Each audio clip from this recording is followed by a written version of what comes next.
Good evening to everyone out there in Twitchland. Welcome to Tales on Tap. It's Tuesday night. That means it's time for another episode of Aerilon, Sins of the Peacekeeper. I'm going to be your DM for this campaign and for this evening. I'm Chris, but I'm not the only one here telling the story this evening. We have a bunch of other wonderful faces who you can now see on your screens. Hello. Hello. Say hello, everyone. Hey, everyone. Hello. If you were here about half an hour ago, you might have caught us doing a little test stream, which did not go as planned. So Dan's back in the role of hosting the stream again tonight, but things are going to go a lot more smoothly than they did last week as a result of that, thankfully. So before we kick into things, we've got a few announcements and a few sponsor bits that we need to get through first. So let's start out with Han. Can you tell us a little bit about one of our sponsors, please? Of course. I had a feeling I was going to go first this week for some reason. So we are sponsored by Awfully Queer Heroes, incredible individuals and purveyors of LGBTQ plus friendly and neurodivergent accessible content. We're talking modules, maps, spellbooks, subclasses, NPCs, the like. Make sure you head over to their Drive-Thru RPG or their Patreon, which is linked down in the dungeon below, and check out their wonderful, wonderful goodies. Thank you so much. Please do that. Valkyrie RPG have been with us from the beginning. They're wonderful people. Awfully Queer Heroes. Sorry. Yeah, Awfully Queer Heroes have been with us for a very long time. They're wonderful people. They make some really great content. So while we're on the subject of Valkyrie RPG, though, Natalie, would you like to tell us about them? Absolutely. Valkyrie RPG are lovely people that make lovely TTRPG accessories. So many gorgeous dice, terrain, cosplay materials, t-shirts, stickers, all the goodies that you want to have in your hands. So if you want to check them out, check out the details in the dungeon. If you don't forget to add Tails 10 at checkout for 10% off everything except subscription boxes. I need to put my teeth back in because they're already discounted enough. Fair enough. Yeah, and you're right. They are very, very, those subscription boxes, you can get a good value for money, but there's also lots of other things on the website. We will likely be getting into some dicey situations this evening. So, Dan, why don't you tell us about our Battlemaps sponsor? Yeah, indeed. If you enjoy combat-related things, all things to do with combat in this half game of drama and fighting imaginary monsters, then make your way over to Tom Carter's Battlemaps, where you can find both real and digital maps of all different variations and the tokens to go with them in exquisite detail. Go down to the links, find all the stuff, buy all the things, make your battles incredible, and support creators in this space. Indeed. And Evan, why don't you tell us a little bit about what's been going on social media? Right, will do. So, I just want to quickly apologize to people on social media or you guys who follow us on social media. I've been a little bit bad at this week. Mainly because usually on Sundays there is always an episode coming up on YouTube, which I usually do a social post about. That unfortunately hasn't happened this week. There's also haven't been a recap, a full picture recap, which is something new that I've started to get into, but it's coming, so don't you guys worry. Now, if you want to see all of that and potential teasers coming towards a new product that I've been working with some of our wonderful people here on screen on, then you should head to our social medias. They are all linked down in the dungeon. It's everything that you can think of. We are there and we are posting. Fantastic. Yeah, lots of fun things happening. I really do like those 4-panel see if you can figure it out from each episode recap things. Some of them are really fun to make. I'm having loads of fun doing it because I can be as cryptic as I want, but I still try my best to make it extremely annoyingly obvious once you know. So if you are ever in the unfortunate position to have missed an episode of Tales on Tap one week, then on social media you'll get some hints at what went down before you tune in for the YouTube upload. And finally, Dan, what is happening in the future? Hi, I'm Dan. I'm the reason that there was no YouTube upload this week. I thought I was gonna take the blame there, but fair enough. No, you didn't Okay. though. You went to apologize and then you shunted the blame to the person responsible for uploading. Oh, I tried Technically, to you're not blame. responsible for that, Dan. Technically, there's another individual who's technically directly responsible. Carry on. So, we have lots of things happening. Typically, you'd find all of our content uploaded to YouTube when we do that, which happens most weeks. We also we've uploaded a load of stuff in podcast form. So just fish shakes, Dan.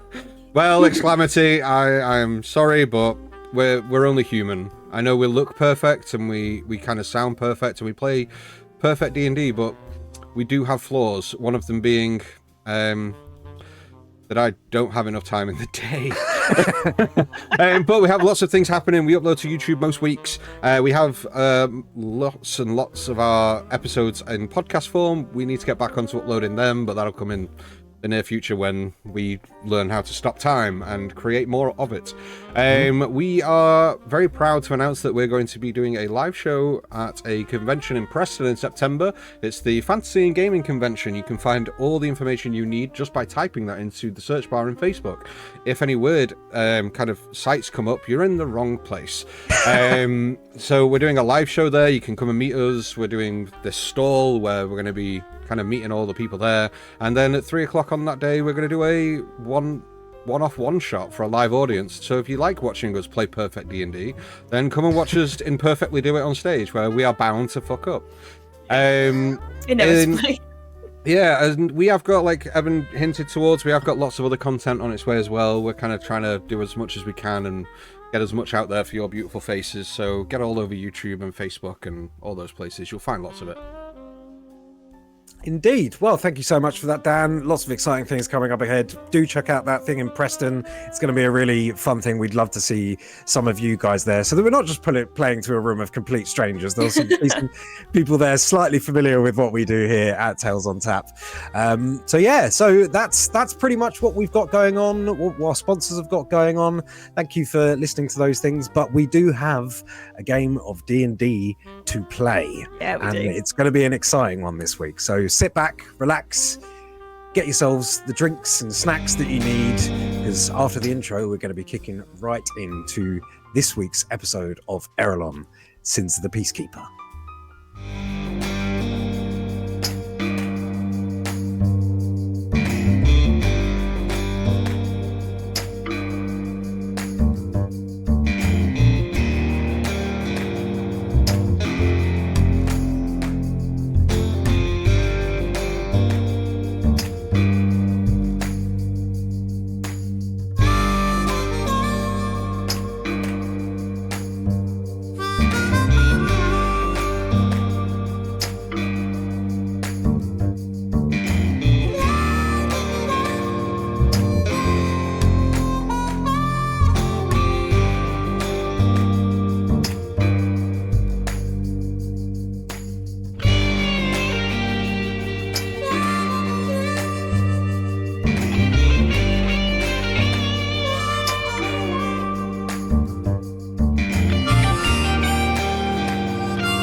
Last week on Aerilon, Sins of the PeaceKeeper, this new ragtag division of peacekeepers, military personnel, and law enforcement agents were set their first case at this new division by their leader, the Regent, and their tactical chief, Fortress.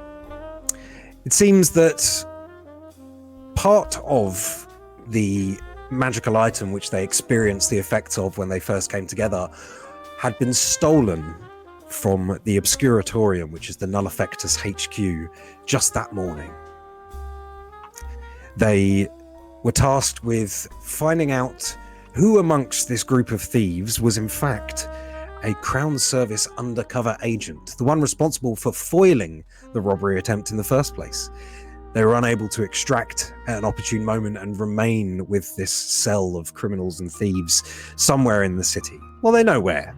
They're in a safe house in Cobblebank, a southern district of Valvaris. But they don't know who this undercover agent is. They're currently in the process of gathering clues to try and work out who are the bad guys and who's the one good guy. A small advantage they got was that this Crown Service agent was able to free a hostage that was taken in their flight from the Obscuratorium in the Crystal Plaza, who informed the Crown Service and the wider law enforcement that this is where they were. However, Regent decided a good test of your abilities was to not tell you who they were and let you guys work that out for yourself. You all went off in different directions to try and gather clues or do other pursuits. First, we went with Artemis and Lumiel, who headed straight to the crime scene, which was locked off by Crown Service agents and Argent Star. There, they were able to gather some information amongst the investigating agents that a group of individuals, a couple of humans, a genasi, a dwarf, a gnome, had been seen fleeing the location. Could this undercover agent be amongst them? They also discovered that somehow someone had tunneled in to the vault directly from underground from a much further away location. This led them to believe some kind of mechanical device or some special means were used to excavate this tunnel without notice, because no magic was detected at the scene. Jax set off back home to collect another one of his firearms, where he fed his cats and then decided that he would try and investigate some of the places that you're able to get black powder, because explosives were used to break into the vault walls after the tunnel had been excavated. So they set off into the failing light to a firework shop. Finally, we had Marcus, who headed to the Argent Tower, the HQ of the Argent Star, to see if there had been any word of anything going on there and to try and access some files. However, he wasn't able to enter and he didn't get much help, though he did hear a rumor of a gnome, potentially matching the description of what Artemis and Lumiel had discovered, had murdered an old man in cold blood while running through the streets on the Old King's Road.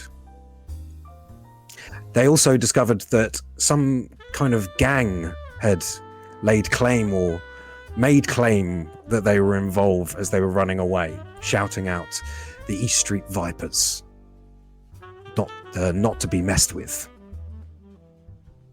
Oh, someone's written down. Well, this is why we have the clue board, where you can find all this information. So, as we begin tonight's session, we're going to go to Jax first. Oh.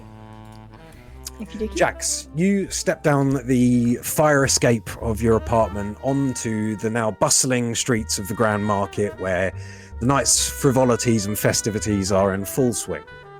You know, there's drunken louts, arm in arm, walking around the streets between taverns. The marketplace is beginning to pack up, but the nightlife is beginning to emerge. And you're heading to a local fireworks shop. Yes, I am. So you had a few blocks along the Grand Market near where the main bazaar is to where you know there is a fireworks shop. The Grand Market is a very jubilant place. They often have lots of festivals, so a fireworks store is well placed and quite convenient to have in this area. You see out front a fairly standard shop front. There's a few kind of made of paper streamers to look like exploding fireworks in mid-burst, hanging from the various rafters and from the what's that called when they've got like a little tent flap out the front? Awning? Is it an awning? Awning. There we go. Yeah. From the awnings, there's lots of dangling things made of paper and sparkly material. and it's just got bangers written above the door. Sick. Bangers fireworks. Excuse me, I just got to write this down real quick. The sign on the front of the shop does appears to be turned to the closed position. We're Okay. reaching about 7 p.m. in the evening. And you said that these guys, like, you know, I've got a bit of a relationship with them. Like, I've got some gunpowder off them from time to time. Would I know if they live kind of above or live nearby, or like? I'm not sure. No, probably not. I'm not going to say roll for it because probably not. You're a customer. You don't have much of a personal relationship with them, even though they give you a few backhanders every now and then, mostly because they're more interested in the technology that you have in your possession than any kind of personal relationship. Yeah. Okay, so I look at the door. Are the opening times on there? Yes, there are opening times on the door. It's 9 a.m. to 6 p.m. 6, so they've been closed an hour. Yeah, but you do notice that there are sort of some lights illuminated still within this property. Okay. In which case, I'll just give like a gentle rap on the door. Okay. Just wait for a moment. Yeah, and you're sort of there waiting for about a minute until eventually the door swings open. There's an old human lady with a sort of headband on with lots of sort of sparkly things on it. She's dressed in fairly dirty, almost blackened, sooty kind of linen shirt and a little brown waistcoat as she opens the door. Oh, hello. Hey. I'm sorry, we're closed for the day. No, I know. I just had a bit of a question. I've just picked up a bit of a job on the side, and All right. basically they're looking for somebody who's purchased a lot of fireworks, explosives, that type of thing. I just wonder if you'd heard anything about that. Well, I mean, business has been all right, but it usually is around this time of year, as we head towards the winter solstice and things like that. People begin to bring out the fireworks, start the bonfires and garden parties and all that kind of thing. We haven't had any major orders in. So no while. unexpected intake or anything. All right, well, No, not really. if you hear anything, just I'm quite nearby. You might see me passing. Oh, there was so- a request actually Oh, about 3 weeks ago. They were after some of my premium whiz bangers. They wanted about 400 of them though, and we don't usually have the stock for that kind of thing. It seemed like a much larger order. I was surprised it wasn't one of the local event organisers. It was a private buyer. interesting. Did you speak to them directly, or was it? It wasn't me who spoke to them. It was my husband, unfortunately, and he's already gone home. Oh, that's fine. They wanted them delivered to somewhere in Witham. Okay. Is there any other, any of your rivals nearby that they may have turned to if you couldn't provide the order? Well, let me think. Who would Jim would have recommended? I mean, there's Carbuckles. Carbuckles. Carbuckles' wondrous flashing lights. See, Bangers is a lot more catchy. Yeah, I know. I believe it. He's a simple man, not very imaginative, but he's decent at what he does. Not as good as us, though. Obviously not. Bangers This is where where I go it's to at. first. Exactly. But no, other than that order down to Witham, I can't remember anything too out of the that's- ordinary. It's been mostly, Yeah, that's really helpful. I appreciate you. I know you're closed, so I'll let you get back to closing up and head home for the evening, but it's been lovely to see you again, and thank you so much. Lovely. Did you need anything else? See, I know you've not been round in a while. No, You used to have you in Maybe. almost every week a few months ago. yeah, kind of lost passion for it a little bit, but I think it's going to come up a bit more now. So I'll probably be back soon. Fair enough. Well, as you say, as long as my secret's safe with you, your secret's safe with me. All right. Goodbye. Josh just kind of like awkwardly See ya. leaves. Closes the door, and there's a little ring as the door closes, and you hear the latch turn. But yeah, that's sort of most of the information you get from there. What Jax will do just as he's walking back to his flat. It's just go on the tail. Hey guys, just followed up a lead on the explosives. In the past 3 weeks, they got a request in, but they weren't able to fulfill it because of the amount of explosives requested. So, how much are we talking? 400 whiz bangers. I mean, by What has happened? Sorry, I've just seen the sneaky chat and I really should have avoided it. Oh no, what are you guys doing? Doesn't even matter. well, 400 whiz bangers and delivered to somewhere in Witham. I think that's sensible though. If you go in and buying large quantities of black powder, that'll show up on records, but buying a large quantity of fireworks, put that down as an event or whatever, might be worth checking out. And Yeah, I think so. I got a potential company to follow up on. Carbuckle's Wondrous Flashing Lights. Carbuckles. Yeah, and would I know where that would be if I come across that before, do you think? Or can I try to roll? Can I roll to see if I might be able to pick that up? I would say both you and Jax can roll, actually. Anyone who's familiar with the Grand Market area, you wouldn't really be that familiar with Grand Market, I can really, roll with but this. no, you can just roll straight. Okay. Jax, you can roll with advantage because you're very familiar with the area. So that's an 11 That's for me. 11. It's not a company No. you've heard of before, and it's kind of quite a boring, kind of forgettable name as well. So you're just like, okay, whatever. Yeah, it's not a name that I've heard of before, and it's quite a boring and forgettable name. So whatever. I got a 19. 19. Yeah, you know where you think you know where it is. You've recognized the name Carbuckles, that you think you've seen it, and it's only about 4 or 5 blocks away. You could walk there in about 5-10 minutes. Just in the Grand Market. Okay. Yeah, it's in the Grand Market.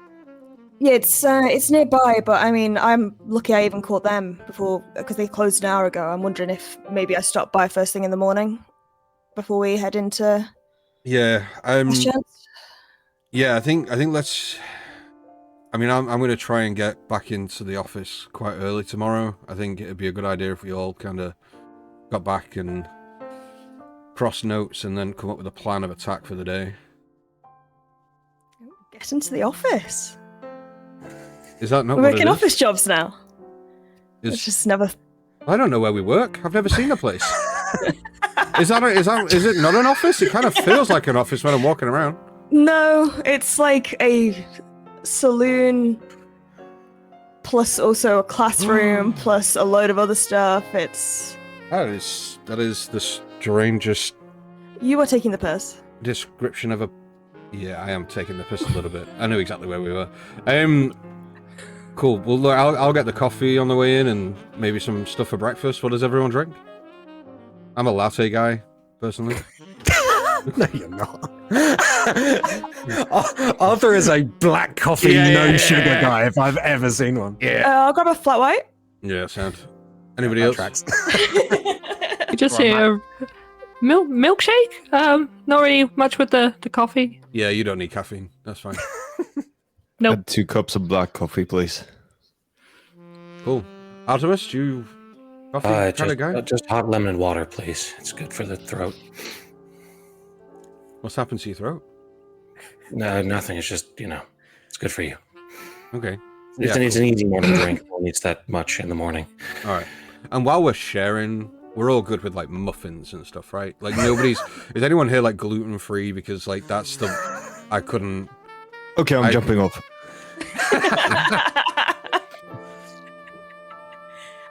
No, just bring a selection of whatever. Selection of whatever. Also, I do apologize, guys, for just kind of like dipping out earlier. I had therapy I needed to get to, and if I'm late, he still charges, and like he cuts the time off quite like dead on when time. So like if I'm not there on time, I lose. You know what I mean? That's fair. Apologies. I know it kind of like I rushed off and it was quite rude, but yeah. No, it's good you're doing something to help your mind. It's healthy. You should be doing that. More, probably. It's good.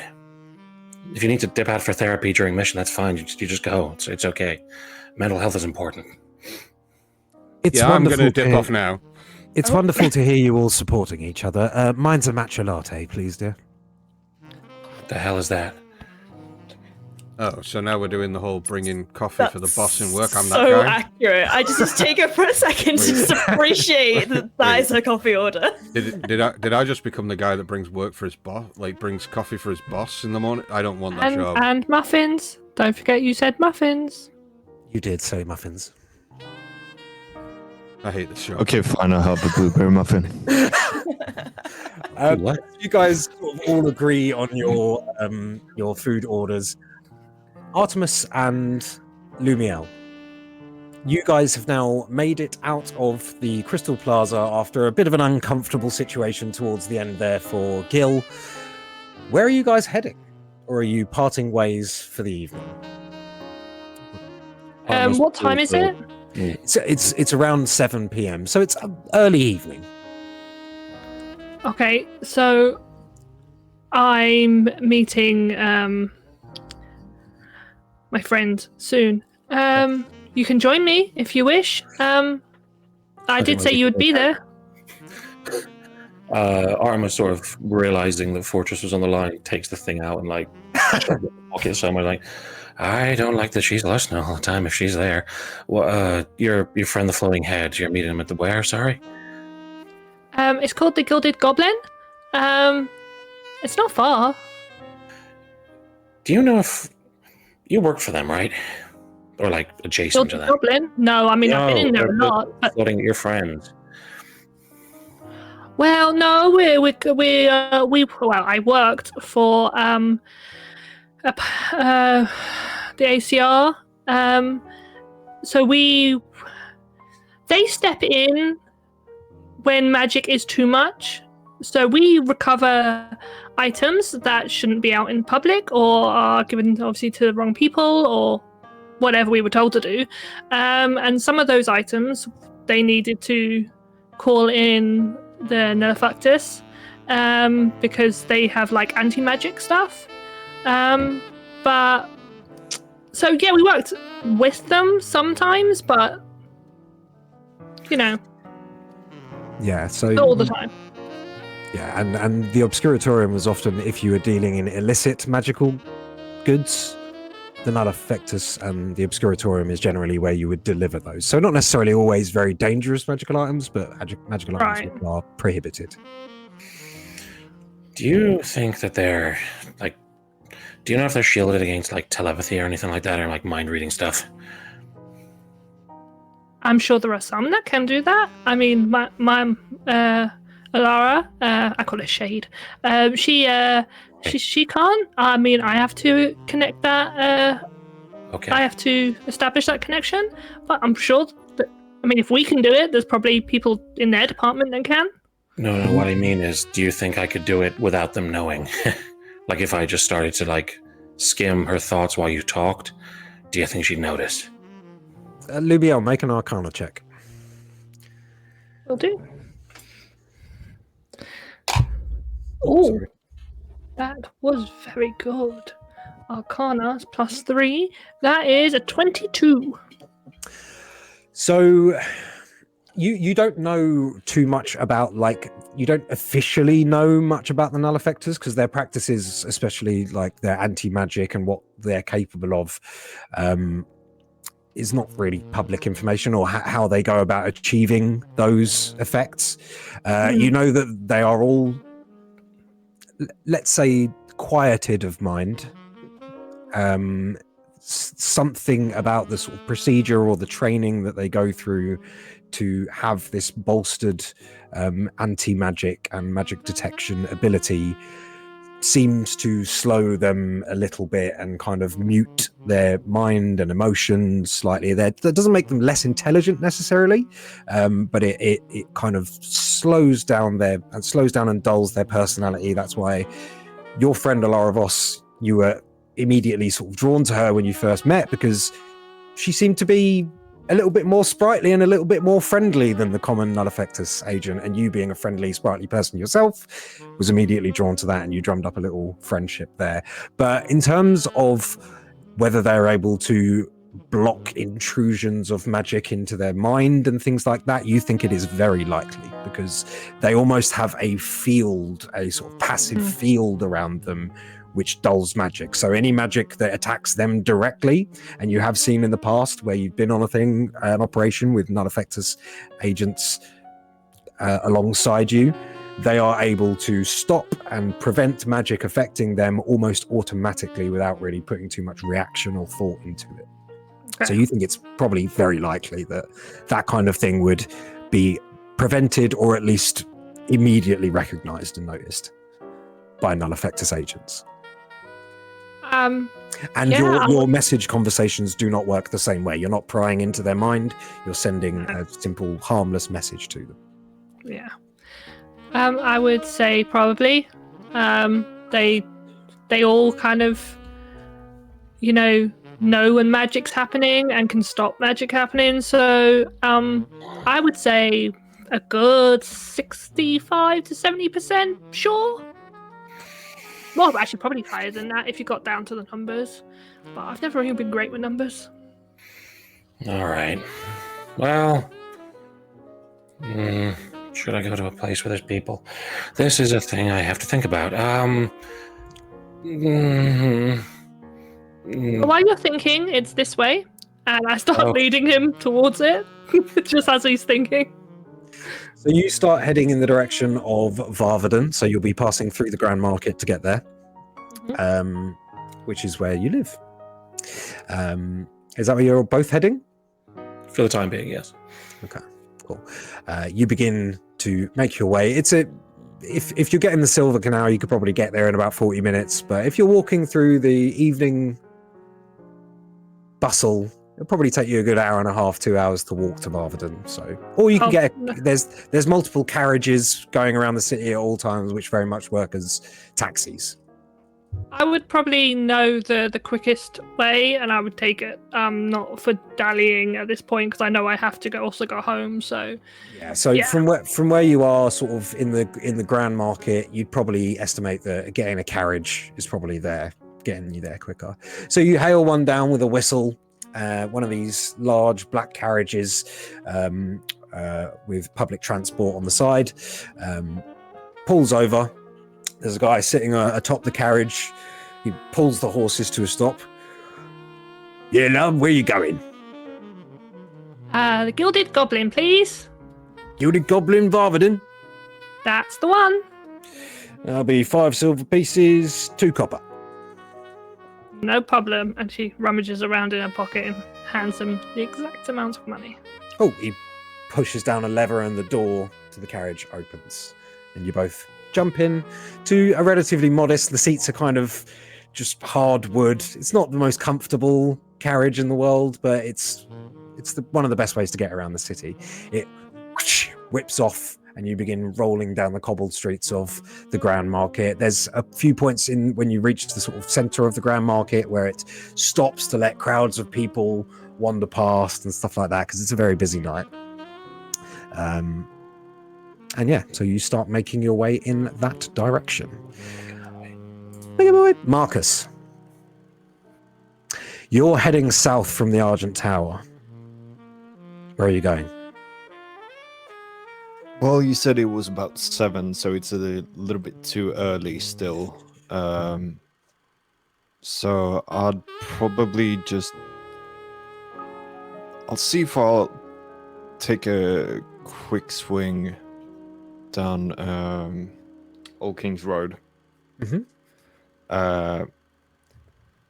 Just because of what I talked to my former colleague about. Dernan. Yeah. So I think I'll take a quick swing by there, and then I'll just head to the office. Okay. So you start making your way down the Old King's Road, which is this extremely wide, almost like a parade road, lined with traders, most of whom are sort of packing away stock right now. You see people moving pallets of stock and, fresh goods, fresh produce and carpenter's goods and tools and stuff like that. They're sort of moving them off of the main road into various warehouses along the edge. There's taverns on every corner of the Old King's Road. They are beginning to fill up, and you can hear the sort of bustle coming from this part of the city. But the trading day is done. You do see these mechanized trams hauling goods up and down this main thoroughfare on these tracked tramways. Most of the goods have been offloaded and they're sort of being sent back to a depot. Make a perception check for me, please. Just see if you can spot where this ruckus might have occurred as you're heading down. Let's see, perception. Do I have anything in perception? Yeah, I do. 14. 14, okay. You're sort of making your way along the road, looking out for any kind of cordons or Argent Star detectives mulling around or anything like that. You're walking for some time. You don't see anything at first, but then you do hear, as you're walking sort of towards the end of Old King's Road, sort of entering Cobblebank, you hear a couple of kids running past. And you hear them sort of saying, "Oh yeah, I heard it. Someone got stabbed. Someone got stabbed. Ugh, that's so gross. That's so gross. Let's go back. Let's go back and have a look." They go, "No, we can't. We got to be home. It's the sun's gone down." You sort of see which direction they're running from, and take a sort of lean back and look down the street that they just ran out of, and you do see down one of the side roads. There are a couple of cops and a couple of Castilias there, and a little crowd has gathered, but a small crowd.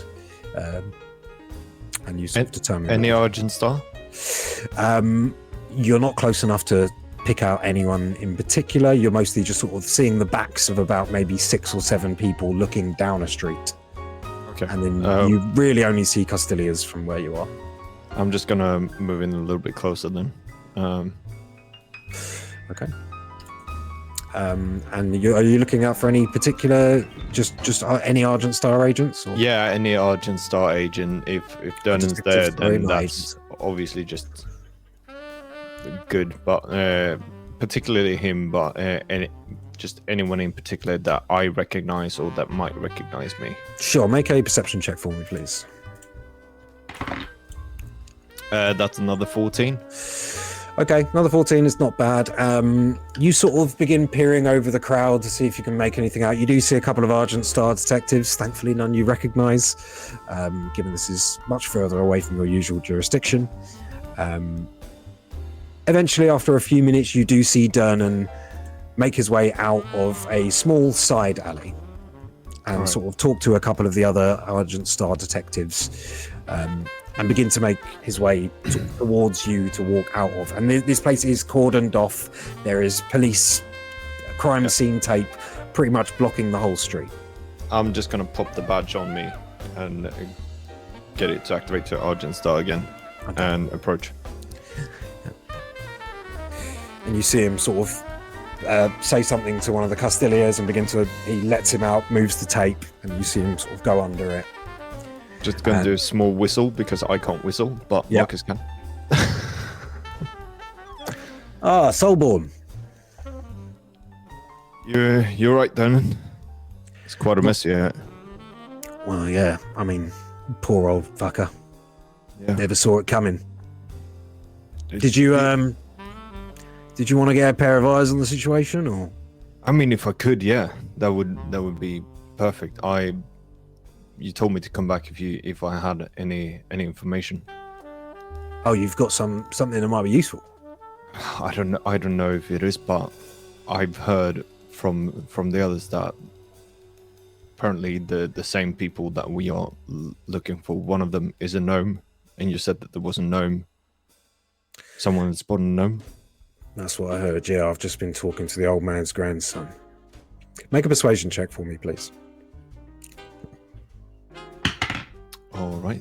Thank fuck for that. That's a 19.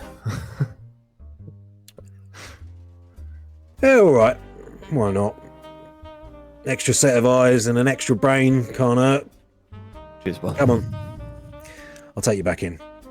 The Custodius kind of, as you reapproach, the Custodia lets him in, goes to stop you, looks down at the badge and lets you in as well. You begin making your way towards the entrance of this sort of side alleyway between a few rather large sort of tenement blocks almost. Yeah. The area that you begin to walk into is sort of like the bins area. And as you turn a corner, you do see there is a old man underneath sort of a tarp that's been put up, laying dead on the floor with a few other Argent Star detectives sort of picking around the scene. But it looks like most of them have sort of seem like they've exhausted what they can for the scene and are just tying things up, putting their notebooks away and waiting for the coroners to turn up. I'll do the classic investigator thing where I go up, kneel down towards the body and lift up the top just to see what the damage is. Okay. So I'm going to have you make an investigation check and a medicine check for me, please. Yep. So give me the investigation first. Okay, that is 18. 18. Okay. Medicine. Yeah, go medicine. That's an 11. An 11. Okay. As you sort of investigate the scene, you see that this man was clearly just seemed to have been just taking out some bins. There is one sack which is strewn along the floor, and one of the dumpsters has its lid open.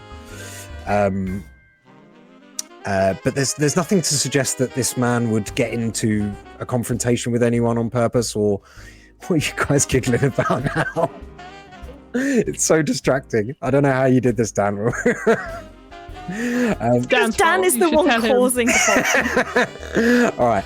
Anyway, so you don't pick up anything that would suggest that this was much of a two-sided confrontation.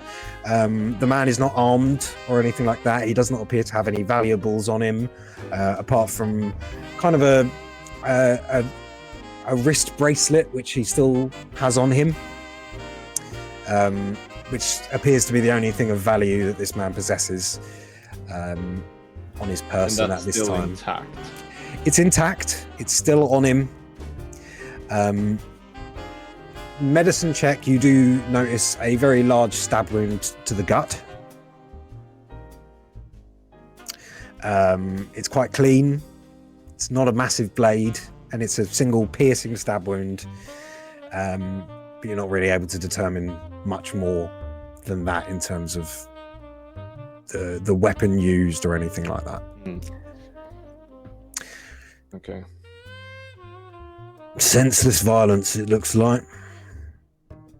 But you said he was involved in something else, did you? You mentioned something earlier. What was it? Yeah. Again. Case you're working on.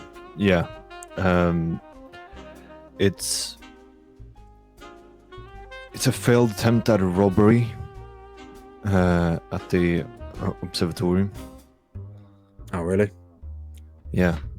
Apparently we spotted well, I know half the description, but it's a gnome that apparently fled the scene together with I believe it was an elf or half elf, and 2 humans, and then a dwarf, I think it was as well. Oh, interesting. Well, I mean, there's plenty of gnomes in the city, so that's nothing concrete. And No. I mean, from what I can tell, whoever killed this man was not looking to rob him. No valuables still there, which is what I think is odd. He doesn't seem to be the confrontational man either. He's old as dirt, so I wouldn't imagine it would be in his best interest. No. Still, it's a shame. I doubt we'll get anywhere with it, though. His grandson is with another detective right now. I've just been questioning him. He just was pretty distraught about things. You can have a crack if you want, but I mean, he's had a rough day. I'll go easy on him, I promise. Who's he with? He's with Agent Ramon, Ramon. Okay. or Detective Ramon. Amazing. Same agent.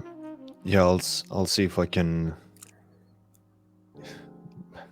What approaches have you tried already? Well, we've asked if he can give a description of the assailant. He just said he was a gnome, sallow looking, kind of greyish skin. Thinking He's- deep gnome? Eh? Could be. But I don't know. He wasn't very responsive to questioning. He might need a slightly softer touch. Right. Well, I'm not sure how good I am with those anymore, but I'll try. No, you and me both. This job takes the softer side of us away from us. Yeah, that's been long gone. Well, I'll give it a crack and see what I can find out. They're just on the second floor, apartment 3B. Okay, cool. Thanks, Daniel, again. And if there's anything, just I'll be around. If you hear anything else, find me at Will the do. tower or leave a message with reception. Yep. Appreciate you, Soulborn. Of course. Be safe out You're there, on. mate. Yeah, you too. He And heads I'll back stop toward the walking corner. in. And Sure. as soon as I do, I click on the communicator again. Okay. So I'm at a crime scene, and there's an old man who's been gutted by a gnome. We said that there was a gnome fleeing the scene, right, with the others? I have a half description, and I also have a potential witness, the old man's grandson. Okay, tread lightly though. We don't know that the two crimes are connected, but Yeah, Right. here's the thing. I suck at interviewing people with a nice touch. So any tips is really useful, and also anything we want to know if possible. yeah, so you really want to come at this with a disarming approach. Empathy is the best way to go forward initially. So you want them to drop their guard and believe that you're on their side and that you're willing to help them with whatever they want. Usually when people have been victims of crime, witness protection is usually something you can swing their way because they might think they're in mortal danger continuously from this point. If they've attacked once, they might attack twice. Beyond This that, guy's like 6 years old. I don't think he knows what he can protect from this. he's how old? I think he's like 6 years old. He's a 6. grandson. Oh, you definitely. I will don't be. fucking know. I haven't even seen him yet. Yeah, but there's also rules around not talking to minors unless you're accompanied. You've got to have 2 people in the room at one yeah, point. we have a detective on scene already. Sorry, guys, I was pissing.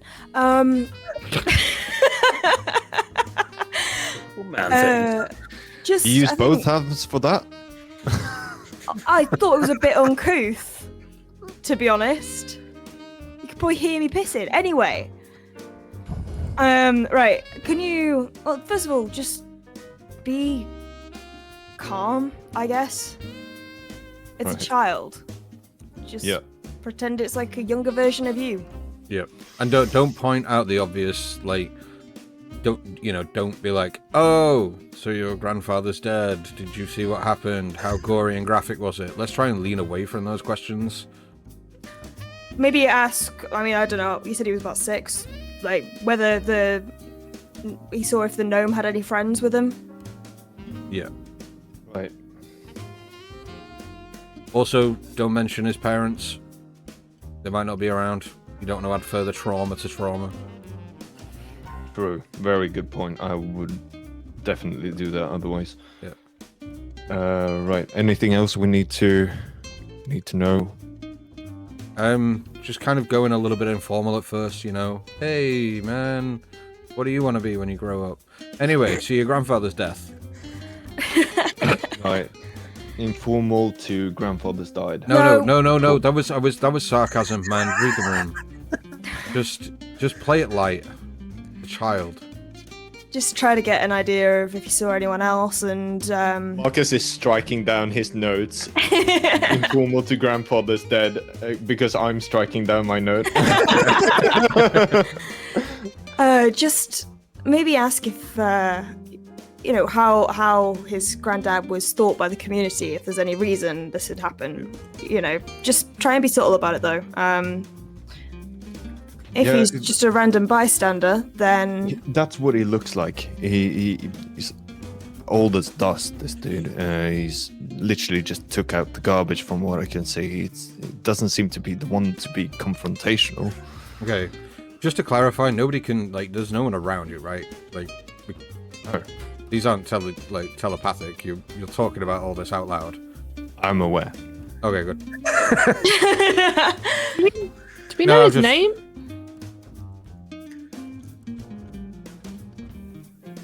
Hey, Dernan! Dannon's gone. And so is Natalie. And so is Natalie. Do you see how much power he has? Chris waved his hand and Natalie disappeared. Holy shit. I cast Banish.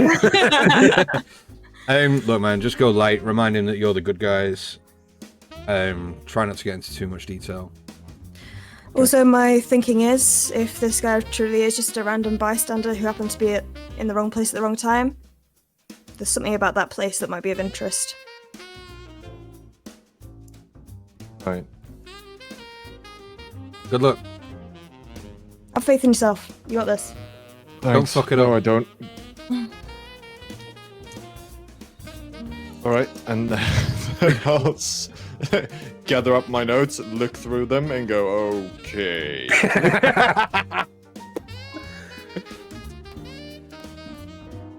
Cool. Okay, so you head up to apartment 3B. Yeah. The door I is... leave my hammer outside the door. As you walk up, there is a cop at the door, standing there. As you approach, he puts his hand up. Sorry, sir, this is part of the crime scene that you might have seen below. Are you a resident? Do I look like a resident? I'll just point to the badge. My apologies, detective. We thought all the detectives had been and gone, apart from the one that's inside. Oh, Dernan wanted another set of eyes. Very well. And he puts up a hand and just opens the door slightly. Detective Ramon. And you hear from inside. Yes? Another detective has arrived. We're not expecting anyone, but let them in. He opens the door. You see a very modest apartment. Very, scrappy wood furniture. Some of it seems recovered rather than, neatly placed and purchased. It's a single room apartment with a small kitchenette on the side, one large bed, and then a little sort of bunk bed above it at an angle. But a smaller bed, a small sofa, and a little kind of gramophone in the corner. And inside you see a female detective with black hair and kind of a very wide brimmed hat. A scimitar holstered at her waist, and she is currently sitting next to a very small human boy who is kind of closed in, shoulders scrunched together, sitting next to them on the sofa. Is there something you need? Say to use. No, I'm just wondering if I could have a quick chat with Oscar. He just kind of looks up. There's someone else here to speak with you about what happened this morning. Are you okay? I don't really want to talk to anyone anymore. She turns and just looks over to you. I want to go to bed. Can I go to bed now? Just a minute. Just looks back over to you. Hey, it will be really quick, I promise. Who are you? Hi, Oscar. I'll lean down to get towards his level. How old does this kid look?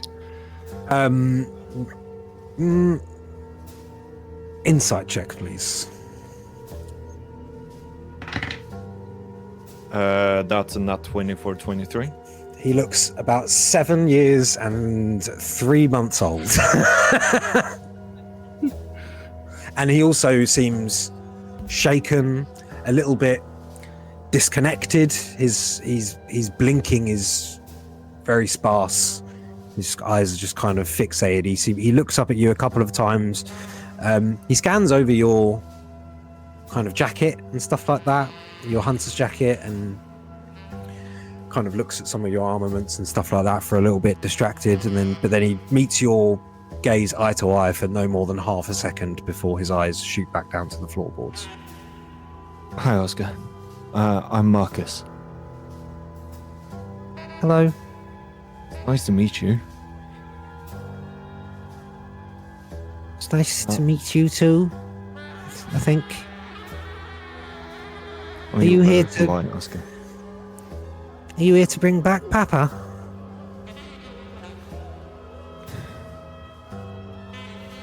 I'm... The lady Please. said he's not very well. No. Papa's not very well, Oscar, unfortunately. Now, Is the man coming back? The scary he's little not. man. the scary little man is not going to come back, Oscar, I promise you. Make a persuasion check. That's 19.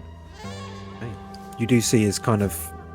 He meets your gaze for longer and holds your eye to eye a little bit longer, and his shoulders kind of relax, and he sort of loosens his feet and just sort of starts swinging them on the chair a little bit. We're going to keep Okay. you safe, Oscar. Papa used to keep me safe. He was keeping me safe. Yes, it was. How was your papa? Can you tell me a little bit about him? He's very old. He's got a bad back, but he's very good at making beans on toast. Yeah? He's Yeah. a good cook? He's really good at making beans on toast. Sometimes he puts cheese on top. Oh, I like cheese. I like cheese. Yeah. But yeah, no, he just he was taking the rubbish away, and I followed him down because I've got a thing. He says it's naughty and I shouldn't play with it, but it was just a prank, and I was gonna make him jump. What's the thing? He looks over at the other detective that's with you. He goes, "It's okay, Oscar. You won't get in trouble." Goes into his sock. He pulls out a tiny little slingshot. I was just gonna hit him on the back of the head with one of these peanuts. Can I see that, Oscar? You're not going to take it from me, are No, you? I know I promise. did not. I promise you're going to get it back. Hands him a real gun in exchange. I'm going to lightly just take the slingshot and grab one of the peanuts. Uh-huh. I'm going to shoot it at remote. Okay, make an attack. Using your dex as the attack modifier. Okay, that's 19. Okay, the peanut hits. It doesn't do any damage, but it pings off the side of it. Ah! And you see there's a look of like, what the fuck do you think you're doing? Which washes over to, yes, you see, Oscar, you're not going to get in trouble for that silly little thing. How's Oscar reacting? He giggles. He's like, Well, so what happened next, Oscar? his face, the giggle drops from his face. Grandad went to go put the rubbish in the dumpster, and when he lifted up the lid, I thought it was a fox or something. there was something rustling around in there. And he shouted something very rude. He shouted a naughty word. Maybe that's why the man hurt him, because he shouted a naughty word. But Papa wasn't naughty. He was nice. No. I believe you. He wasn't ever naughty. I'm more naughty than him. And I don't believe either of you are very naughty, Oscar. And then the man jumped out, and Grandpapa fell over, and the man was on top of him, and he said something really mean, and then I don't think he saw me, because he looked around, and I was hiding behind one of the other bins. Very good, Oscar. Well, I was hiding from Papa because I wanted to scare him, but the man scared him instead, and the man got angry with him, and he jumped on him. What did the man say? Do you remember? Let me get another persuasion check from you, please. Oh fuck, that's a 6. He said something mean and rude, and I don't want to say it because I don't want to be in trouble. You're not going to be in trouble, I promise. But I understand if you don't want to say it. Yeah, and then there was like a sound.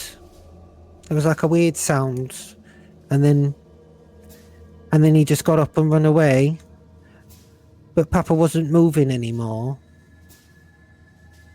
Did you see any?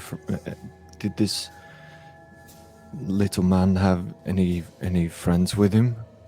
Was he just by himself? No, he was in the dumpster. I don't know if he's got any friends. Maybe they were in the dumpster. Maybe he was trying to protect them, but Papa wouldn't try and hurt them if he was. I think he was just angry that someone was in the bins. That's understandable. You can't really be in the bins when someone's about to throw trash in the bins. He told me off once for going in the bins. So I think he was. I've been told off. I've been told off for doing the exact same thing. I was trying to make it into my my sky ship. Oh, you want to be a pilot? Yeah. Well, I want to be a gunner. A gunner? Yeah. Oh, I have a friend who's a gunner. Really? Yeah. On a sky ship? Not on a sky ship, but they might have been once. I want to be a gunner in a sky ship. Yeah. Yeah. But after he made the weird noise, he just got up and looked around, and he didn't see me. I don't think. And then he ran off. He ran. Do you know where he ran towards? Towards the main road. Main road. Very Yeah. good. Very good. Oh. It's really good, Oscar. And you were really doing really well. He was he was nasty looking, and he looked kind of grey, and his eyes had big bags underneath them, like Papa's, but I don't know, more. He didn't look as old as Papa, but his eyes were like really sunken and dark. He had big bags under his eyes.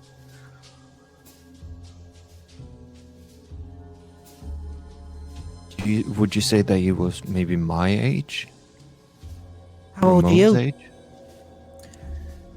I don't know. He was very small, but he didn't look like a little boy like me. No. He looked like an old man, but a small old man. Not an old man. like older than you a little bit, I think, Okay. but younger than Papa. Younger than Papa, but a little bit older than me. Yeah, Very and, good, Oscar. And when he jumped on Papa, he I thought he was hissing at him like a cat does, because you get lots of cats in the alley where by the bins. I thought maybe he was friends with the cats, because I heard like a shh, like a hiss. Like he was trying to tell your Papa to be quiet, or more like a No, like a it was. cat hiss. It sounded like when Papa makes his coffee in the morning and the kettle goes kind of shh, like a kind of. I don't know. It didn't sound like a shush. Papa always tells me to shush, but it wasn't like that. It was weird. It was a weird noise. Okay.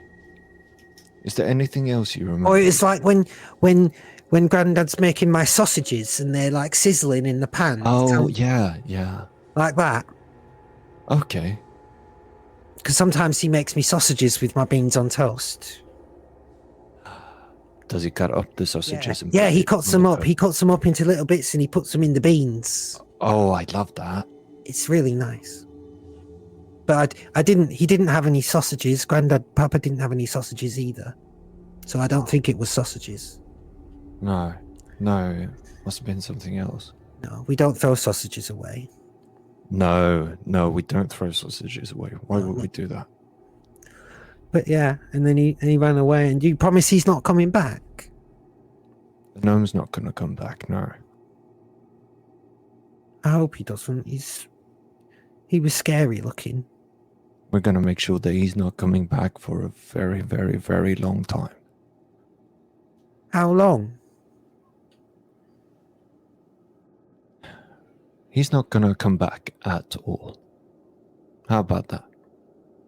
Let me get one last persuasion check from you on that. That's an 18. Okay, you're doing great. Okay. Well, if you find him, give him, shoot a peanut at him, right in his eyes, because he hurt my papa. What's going to happen to me now? Am I staying here? Ramon interrupts. Oscar, don't worry. We're going to make sure that you're safe, and we'll get you some supper, and then we'll pop you off to bed. How's that? You might have to come and stay with a few of my friends for a while. So I can't stay here. No, this is mine and Papa's house, and I'm sorry, dear. Papa's not here to look after you, so we're going to find someone else to look after you and make you your beans on toast. Isn't that right, Detective Solomon, yeah. That is true. Solomon? And do you know what? We're gonna make some sausages in that beans on toast as well. can I have it now? How about in a little bit, Oscar? Once Detective Ramon have gotten you to a safe and nice place. Detective Solomon is right. We'll make sure you get some beans on toast with sausages for your supper before bed. Okay? There's a brave boy. Was there anything? Really well, Oscar. Oscar, why don't you stay here and do a little bit more target practice with your slingshot? I'm not going to get in trouble. I don't want to use it again because I'm worried that's why Grandpa. You're not going to get in trouble, dear. It's fine. Oscar, listen to me. None of this is your fault, okay? I promise you, none of this is your fault. Now, the fact that you used the slingshot is probably a good thing. So keep practicing a little bit. Okay. You're gonna make a great gunner. He gets up and he climbs up onto his little top deck bed and just begins shooting peanuts at the window. Ramon comes over to you. Is that everything you need? I wasn't aware there were other departments coming in. Which borough are you from? I'm gonna step away slightly from Oscar. Yeah. She sort of gathered you towards the door now. I'm currently working with. There's a crime that's been committed in the observatorium. We had that it was similar suspects running away from that scene. Matched the description coming here. You're from the Crystal Plaza department. Just currently. I'm familiar with that precinct. I was there before I was transferred to Old King's Road. I've never seen you before. No, it's a recent thing. Make a deception check.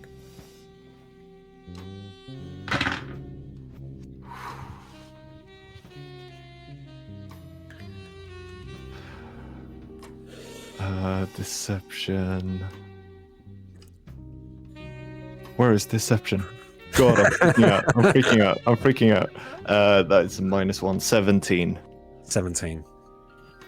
I'm going to roll an insight check. Oh, I was going to give her a +5 as well because she's fucking a detective. And I got a 15. So. Okay, well.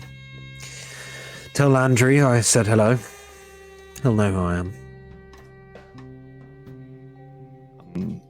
Currently unfamiliar with the names, but will do when I get there. Landry's chief of the precinct. Make another Yeah. deception check. Not 20.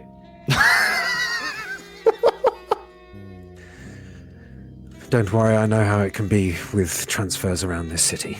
The precincts rarely Tell me about communicate. it. The precincts rarely communicate, but Yeah, I told Dernan about that.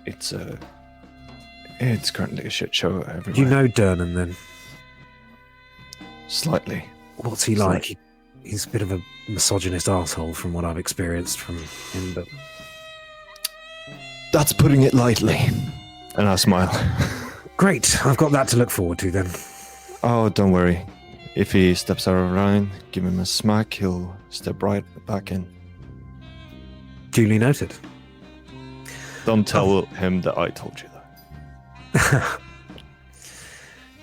Thank you for your assistance, Detective Solmon. We Thank you. You actually for- managed to get a little bit further than we did. It's good information. This sound, this sizzling sound, not something he's spoken about before. We'll have to look into it. Yeah. Well, if there's anything else you need, do let us know, but we're closing the crime scene soon. The coroners are on their way. Has anyone checked the garbage can? We did. We found nothing of import, just refuse. Okay. Whatever he was doing in there, he got it finished. You wouldn't mind if I had a quick look before I left? If you wish to go dumpster diving, be my guest. It's not the first time. And I'll walk out. Well, Grab my hopefully, hammer on the way. hopefully it will be in the Crystal Plaza. Yeah. Good luck out there. Thank you. Good luck. Now, come on, Oscar. Let's get yourself an overnight bag packed. Did you see that last shot I just did? Yes, it was very good. And the door closes.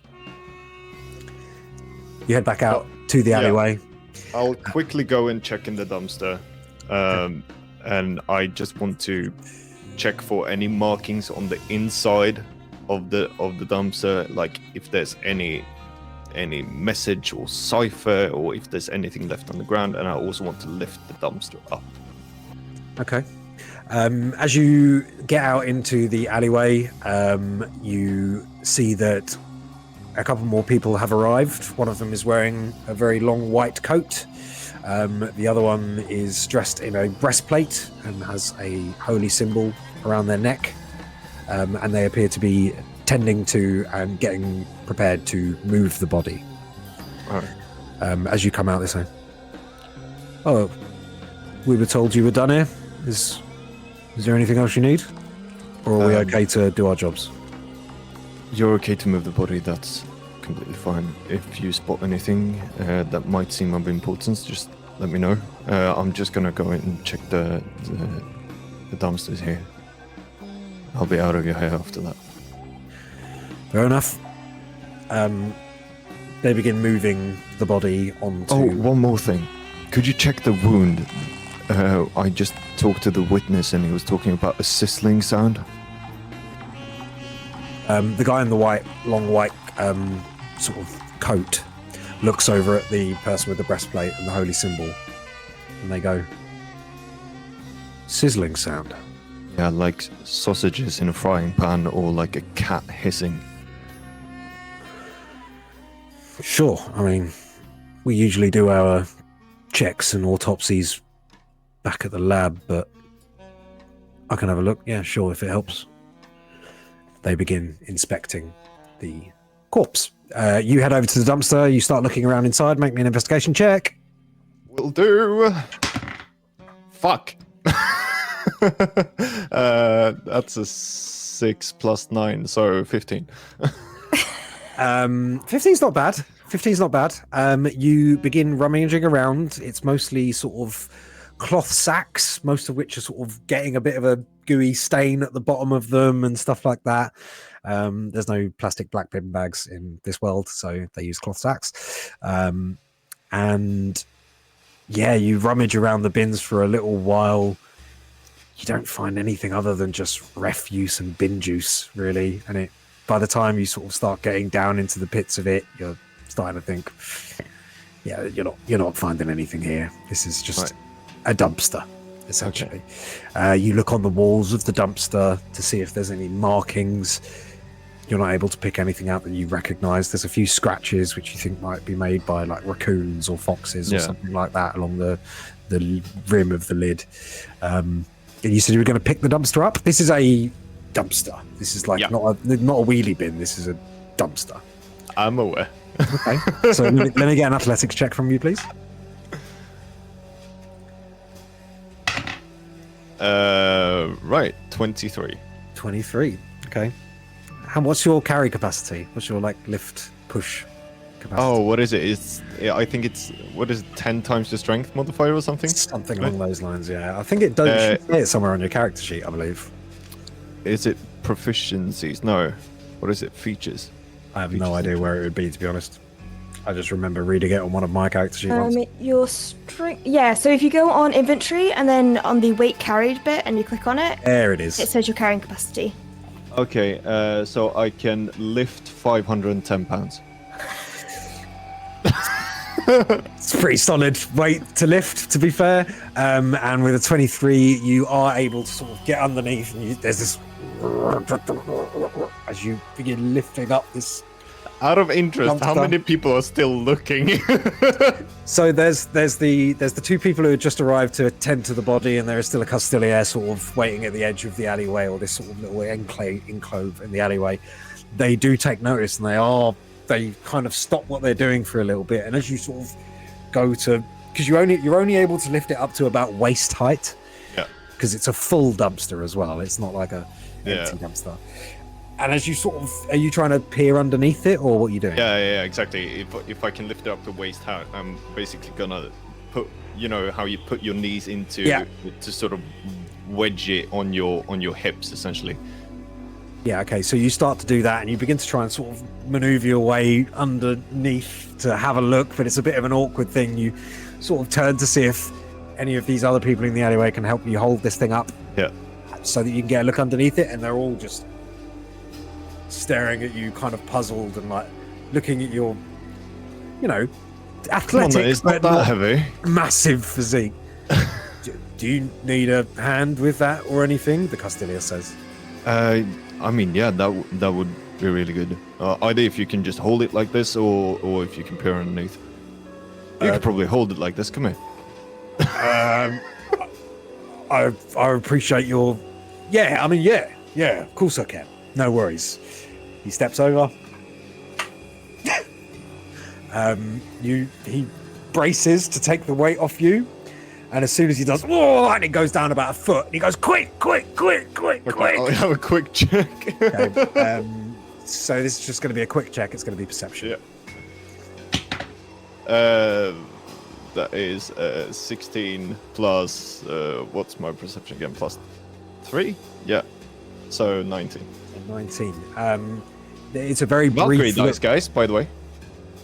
Hell yeah, Valkyrie dice coming in clutch today. Those loaded dice. Everybody's got to have them. You glance underneath in the brief period that you get. It's very shadowy under there. It's a dark night. This alleyway is not well lit, and it's underneath the fucking dumpster.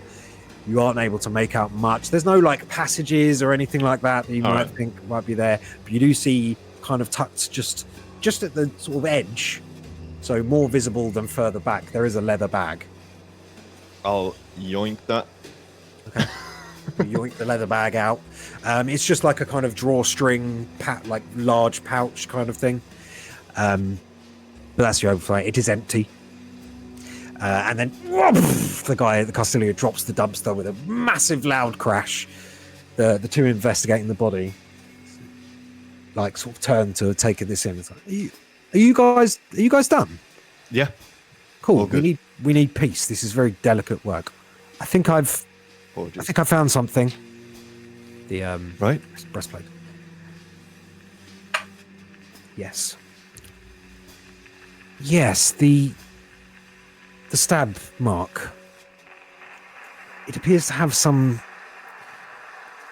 a little bit further into the wound. They take out like a small like pipette kind of thing. They extract something out, and there's kind of this black ichor.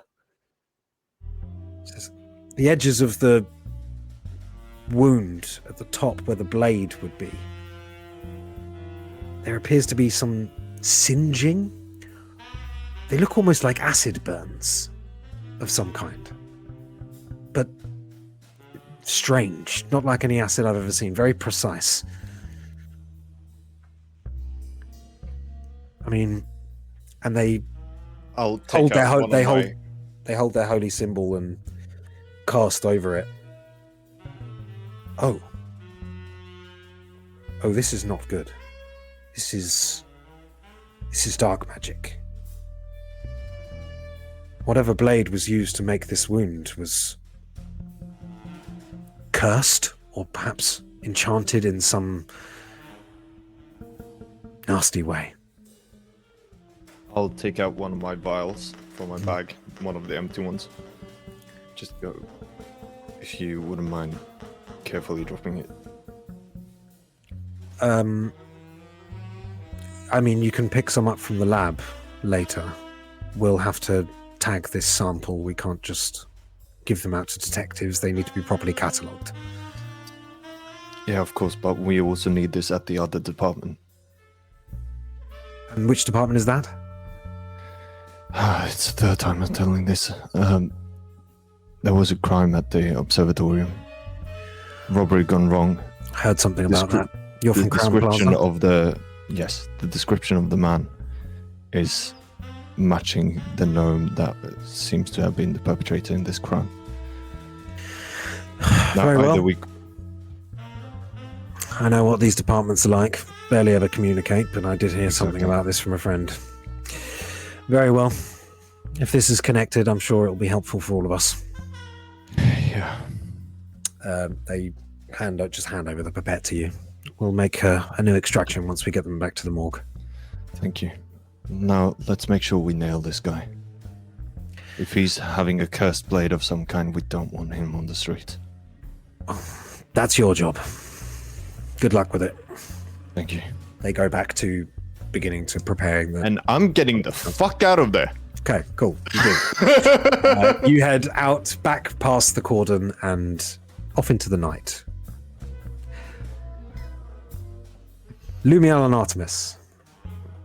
Your carriage jumbles along the streets, and eventually you get into the less sort of bustling area and almost kind of not countryside-ish, but a little more homely, and there's a few sort of communal gardens where you don't see anyone there at this time of night. There's dogs barking in the distance and stuff like that, and the humdrum of the city is kind of a light din in the distance. But you do come to a slightly more lively location.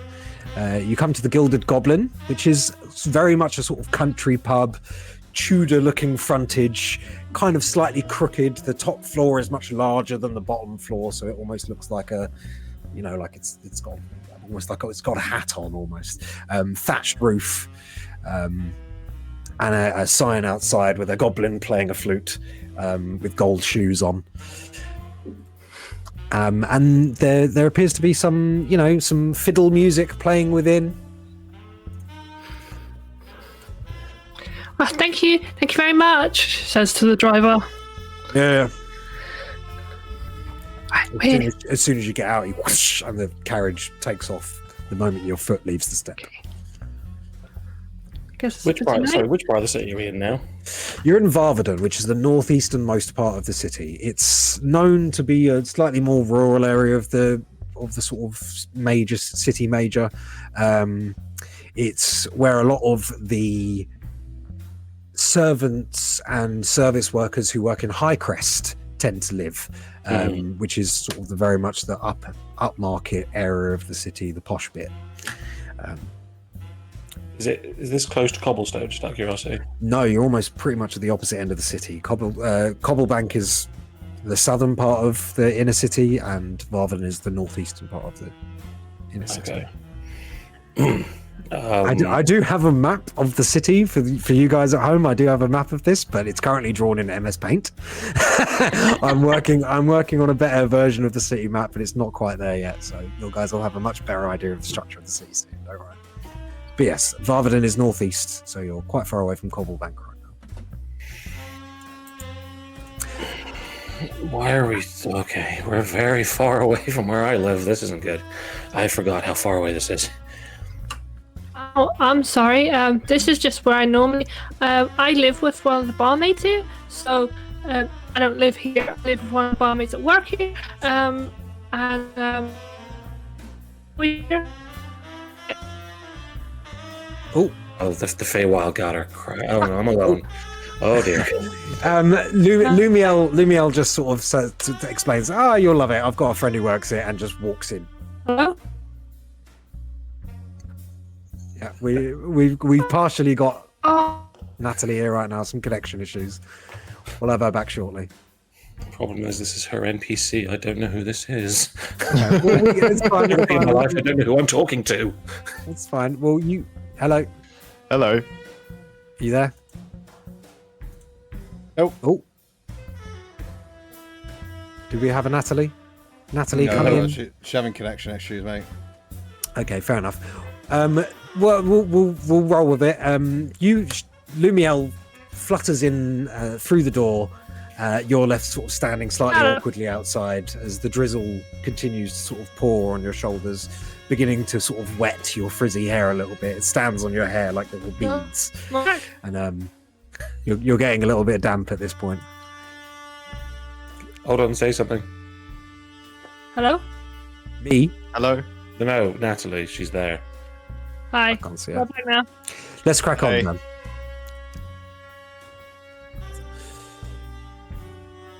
Do you want to move to someone else while she's... Because I genuinely don't know how to talk to this NPC. Like, it's her thing. Well, you're going into... Okay, fine. We'll move to... Natalie, you back? You good?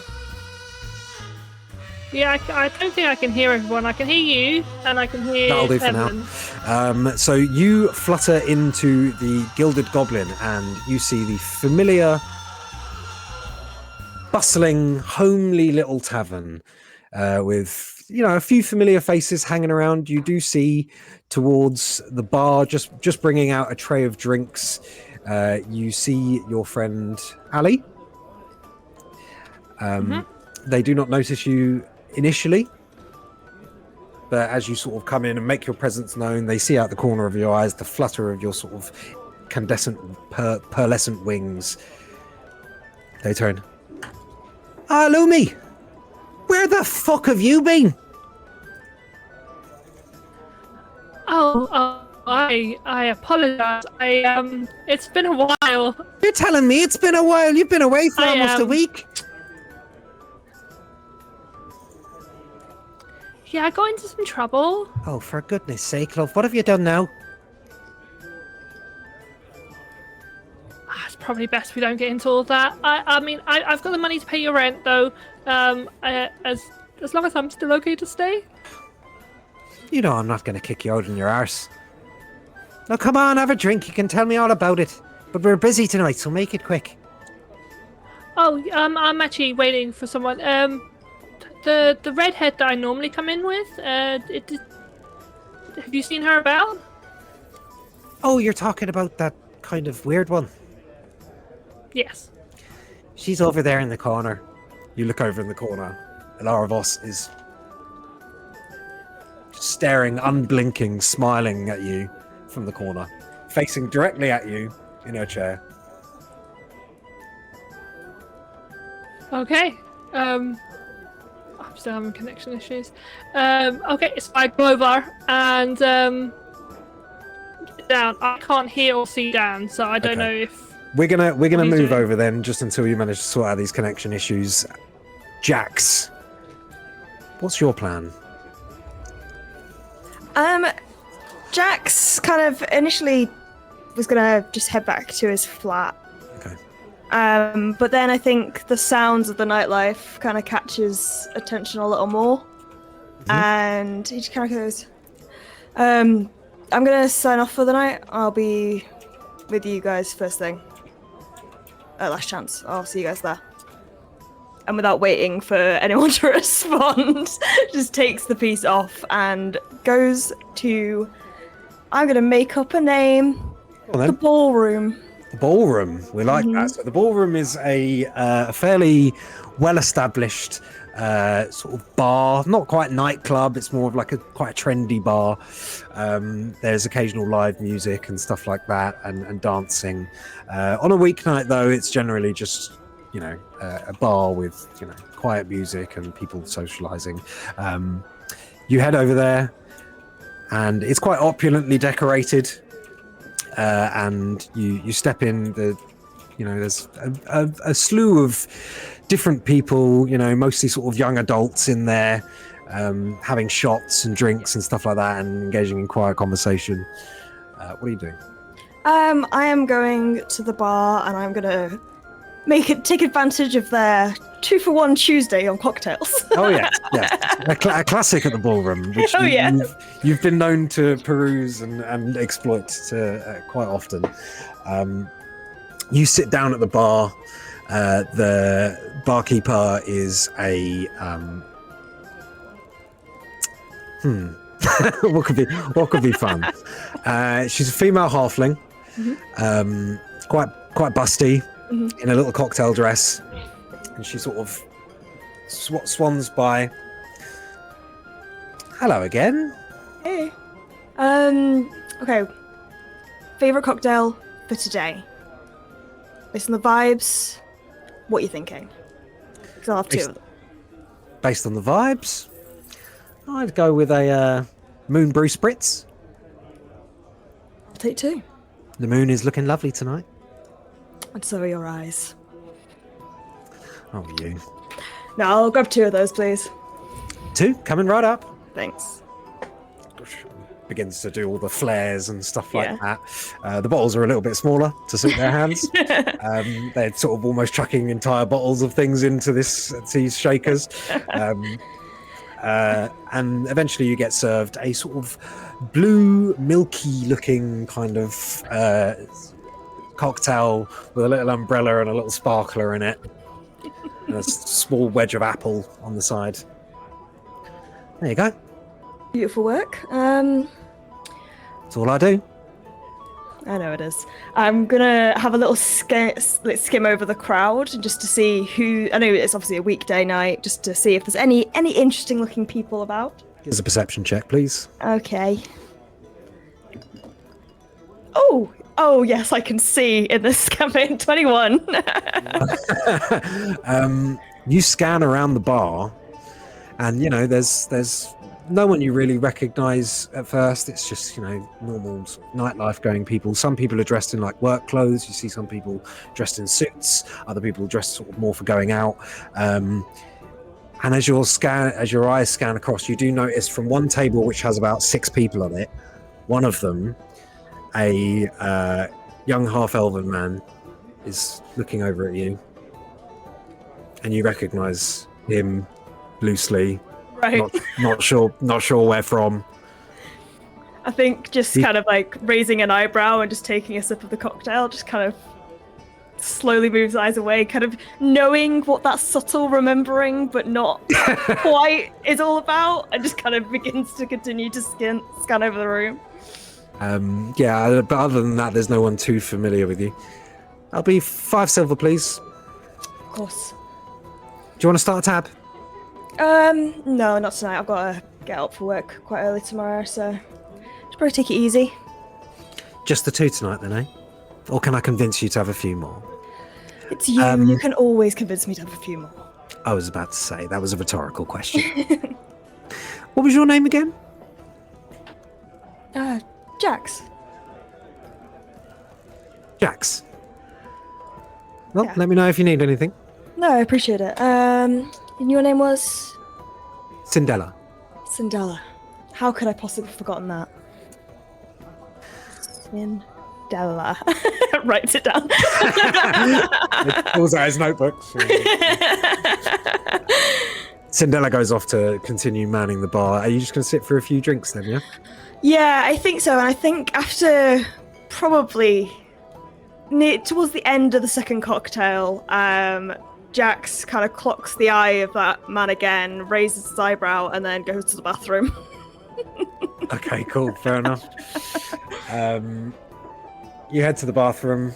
After a couple of minutes of standing at the urinal, the door opens and someone steps alongside you at the urinal. Hi, Jax. Hi. Sorry, it's been a long day. You're gonna have to remind me. You bitch. They wash their hands and leave. Hey, I'm just kidding. Can I try with disadvantage to remember their name? You may, yes, you can make a history check with disadvantage. I went on the floor. Panic. 7. Nothing's coming to you. You think it might be a J name, but you know a lot of J names. There's a lot of J names out there. Jimmy. Sorry, you're Jimmy. definitely not a Jimmy. No, I'm sorry. I don't. It's been a long day. Let me try that again. I'm Jax. Huey. You don't remember me, do you? I don't want to lie to you. No. It's okay. We've all been there. Have a good night. I may not remember you, but I probably had too many drinks and I don't think it's a reflection on you. Oh no, I never thought it was. That's why I called you a bitch. Valid statement. You can make it up to me with another drink. How's that? Deal. You know where I'm at? Yeah, I will go to the bar and I will begrudgingly order 2 more drinks and I will head over to him and... Same again. You joined the table and Yeah. a couple of them are sort of whispering at each other when a couple of Huey's friends are whispering at each other and sort of looking over at you as you approach, and then they sort of sit back a little bit from the table to break away from the conversation they were just having as you arrive. You get introduced to these people, you end up staying there for a few more drinks. Yeah. Probably than you should. And that's where we're going to leave you for the evening. How are you doing on connection, Natalie? We good? I can hear and see everyone bar down. I don't. He obviously hasn't been talking. Can Which Dan? sorry, Big Dan. Okay. Dan? I Speak. I can hear Natalie and see her, but she cannot see me. So I genuinely, Artemis is probably not happy in a pub anyway. It's far too busy. He will just go home. Did he speak? like he will just bow out for the evening and just say that it's too busy. I'm No, overseeing. okay, I can't hear him. Yeah, no, he has been Going talking, home. but that's fine. He's heading home, so it would be probably about a little bit later that you realise that Artemis has not joined you. Okay. and has gone off into the night. But you sort of assume he can take care of himself. But you make your drink order with Ali, and then you head over to see Shade. I'm glad they finally let you go. And she puts a warm water in front of Shade. Yes, well, you know, I was actually worried that I was going to be the one who was late, but it was you. So that was a relief. I don't want to be rude or make you think that I don't appreciate our time together. I'm sorry. I mean, I left you and I came straight here, realistically. But you know what the traffic's like, especially round by the market? Yes. I don't know how you move around so fast, to be honest.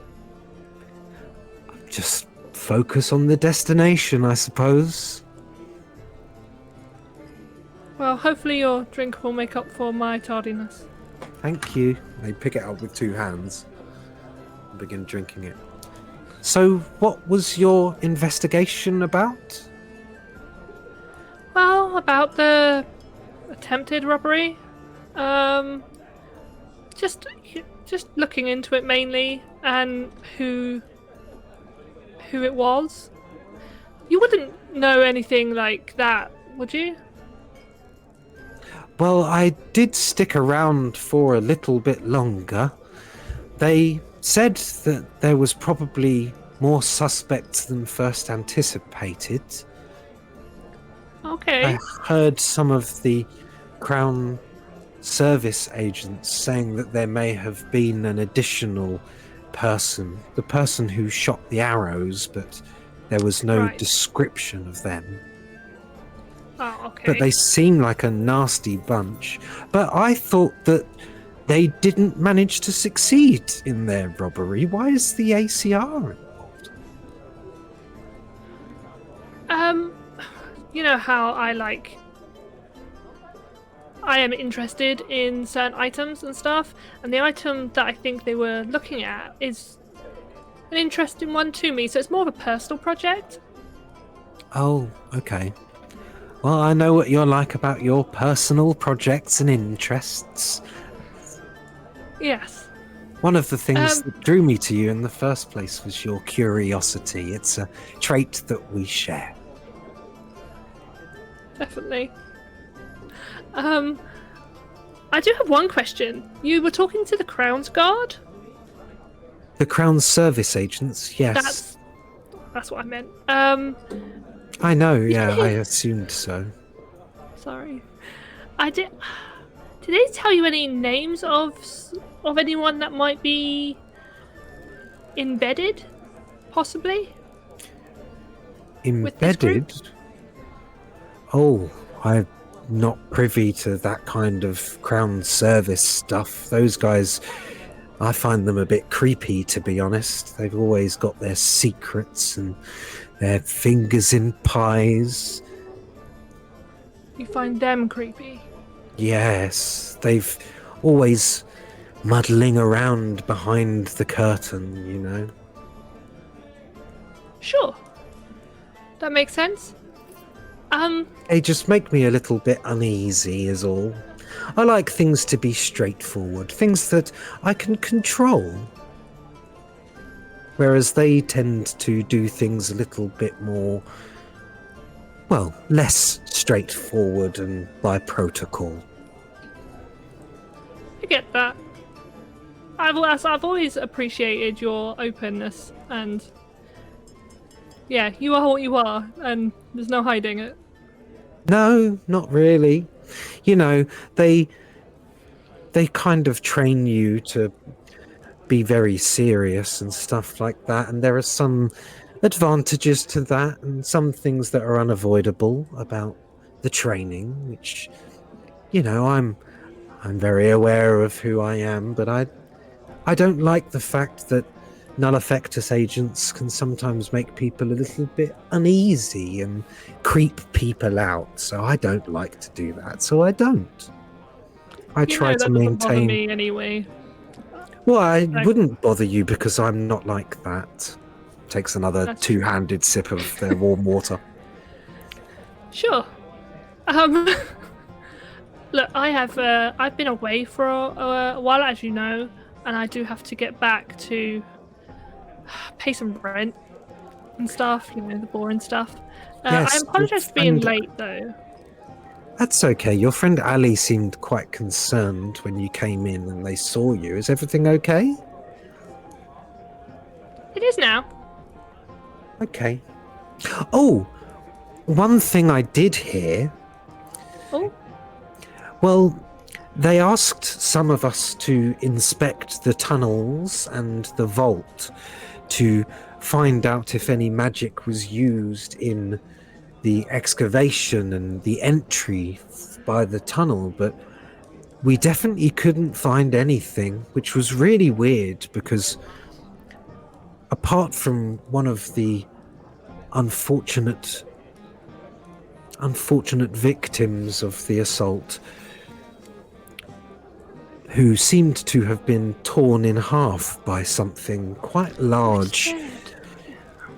It was very strange. And also, when I was looking around the tunnel, it didn't seem like a tunnel that was dug out by pickaxes or machines. It was almost like something burrowed in, like a big animal or something.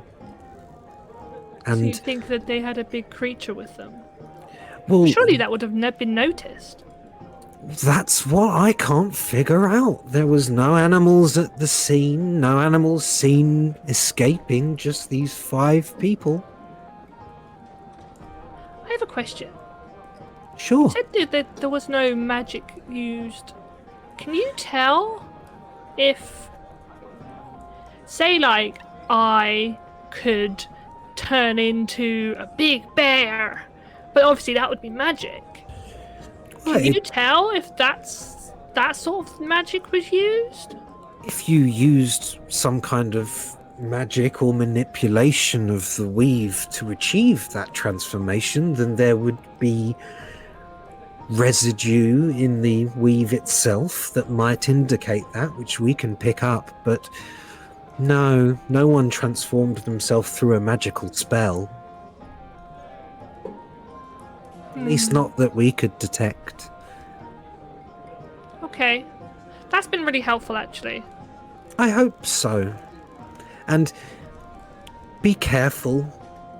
These people seem dangerous, and they must be very brave to attack the Obscuratorium. The place is like a fortress. Brave or stupid? Yes, brave or Any gang- stupid. Any gang that goes around calling themselves the East Street Vipers, I would probably say on the latter. Who are they? Oh, someone. Oh, doesn't matter. I remember what you're talking about now. I'm Sorry. pretty sure you told me about it. I did, yeah, I just forget these things, you know. When Dan's typing furiously, shut the fuck up!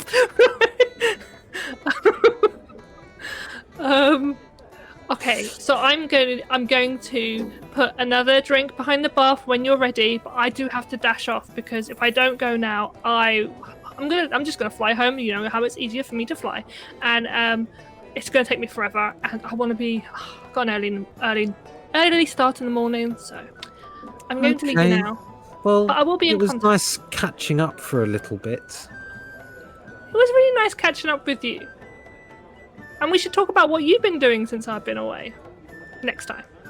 Sure, I'll try and remember. And she goes to give her a hug, and then kind of goes, and she puts a handshake out. Just grabs your fingers like that.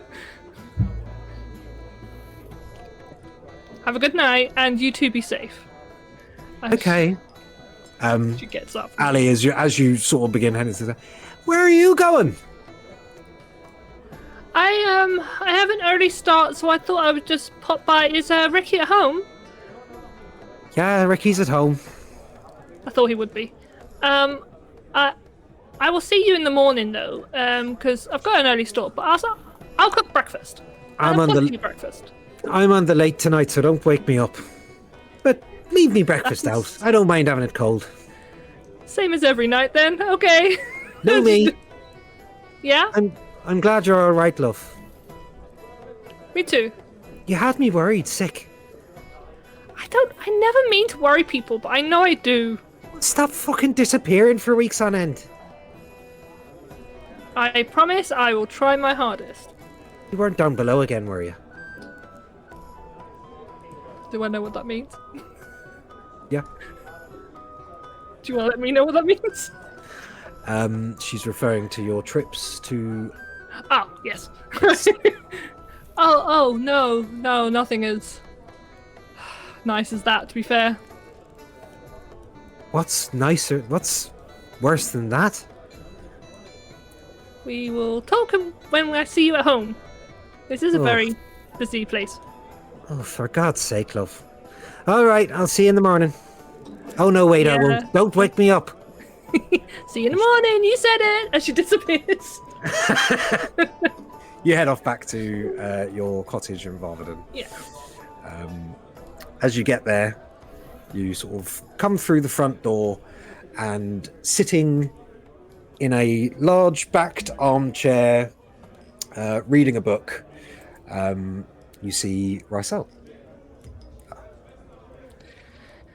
This half-elf chap wearing sort of almost like a burlap shirt, and simple sort of 3/4 length trousers and ankle swingers kind of thing. They look up at you. Oh, hello. Where have you been? I wonder. Oh, here and there, but I'm here now. I apologize for being there longer than I should have been, and hope everything heals in check. Well, as much as I can. I hope you've been keeping yourself in check. Am I going to have to step in? Have you gotten in trouble with someone down in Neathlock? No, I have sorted it all out. It was a misunderstanding at best, and I water under the bridge. Well, listen, I'm going to get to bed. I've got to open the shop in the morning. But I'm glad you're okay. I just, We're having some connection issues. I promised an apology breakfast. I'll be up Sorry. and ready. Just make sure it's done before 7 o'clock, because I need to leave early. It's a stock take day. Good night. And he goes up into like the sort of little I'm not loft, ready. the little loft mezzanine area where his room is. Puts his book on the coffee table, And leaves- the last thing Go on. I'm going to do is I'm going to get my pouch from wherever I squirreled it away, Mhm. and just so I remember to leave it on the table for heals when I leave in the morning. Okay, so it's not the entire amount that you've stashed to do that. I'd say you probably owe about 35 gold for the time you've been away, Yeah. a month. But that's what I get out of it. Yeah. Yeah. Oh, so you're going to leave the stash where it is. You're not going to take it with you. Yeah. That was Just the money that I owe, I'm taking away. Okay, cool. All right, fine. You do that. You head to sleep, and you finish for the day. Arthur, is there anything you're doing with your evening after you've finished picking at your cold dinner? No, I'll probably just bed down for the night. Okay, fair enough. You all finish your evenings one way or another. Artemis, the walk home is long, and you do decide to walk. And you're just kind of lost in your own little world, sort of muttering away to yourself a little bit. But within a few hours, you find yourself walking past your front door, and you're like, oh, I'm home. And it's almost if the time hadn't passed. You head in and bed down for the evening. And we will come back after a short break to the morning of the following day. A little bit more information gathered so far. Things are starting to piece together, so we'll see if you can put some things together when you reconvene in the morning. I am already on page 4 of notes. Good stuff. So for now, we're going to go for a quick break this time. It's not going to be a long one, maybe 10-15 minutes, and we'll be back as soon as that's done. So please stick around, go get yourself refreshed and watered. We'll be back very, very soon.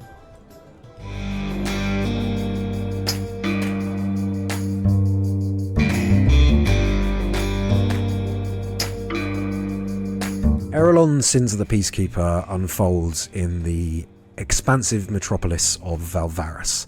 It's the crown jewel of Aerilon. Some might consider the capital city of the wider Aerilon, and it's often referred to as the oldest city. Valvaris has grown significantly and exponentially over the previous centuries, expanding far beyond its original walled boundaries. Unlike typical Dungeons and Dragons city settings, which often sort of focus on a singular or just a couple of themes, like Waterdeep being a bastion of trade and opportunity, or Candlekeep being, a fortress of scholarly pursuits. Valvaris is a diverse metropolis where one can discover a myriad of experiences, pursuits and creeds across its many districts and boroughs, each almost like a city within the city itself.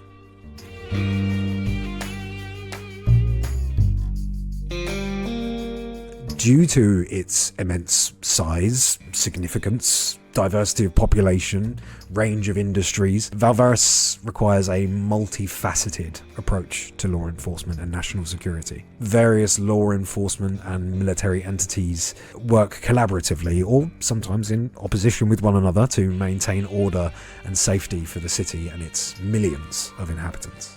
The members of our party each come from one of these peacekeeping organisations, each forcibly reassigned, shall we say, from their original roles to a clandestine division that prioritises autonomy and plausible deniability in their pursuit of justice and Valvarian security.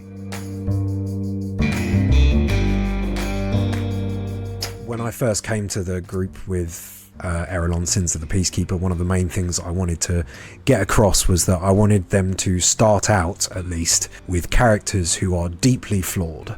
They're in this position for a reason, and I don't think anyone's quite taken that idea and run with it quite as much as Dan has with Artorias. So you want to know who Artorias is? Well, it's easy, really. He is the strong but silent type. He is a man of honor, but he is deeply flawed. I'm being given the opportunity to be a player again for a long-term campaign, and it's given me the opportunity to explore some very human elements and very human flaws, and that will come to the surface through Artorias. When approaching a paladin character, it can be very easy to sort of fall into one of two lanes, be it the hero of justice or the scorned, oathbreaker type out for revenge, whereas Artorias has some elements of both of those, but he is also fighting a much more personal war, aside from the spiritual side of his character. He is a man of action, but will not act unless there is due cause. He's all about justice, really, as well. Like, he wants to ensure that people are treated fairly, people are treated right, but if you're a wrong'un, he'll put the sword to you, without a second thought.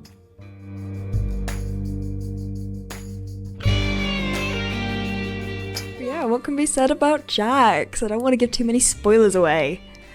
He's not so much standoffish, more kind of reserved. He's not going to be the first person in the room to say something, but he's also not afraid to speak up for what he believes in. Well, his values are super important. He is a single father of 2 cats living in the Grand Market. He's got a bit of a grungy little apartment with kind of tinkering tables around, various pulleys and mechanisms that break so frequently.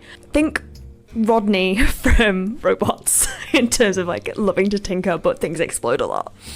There's another aspect to his character, which is that of legacy. He comes from a family who have served Valvaris for generations.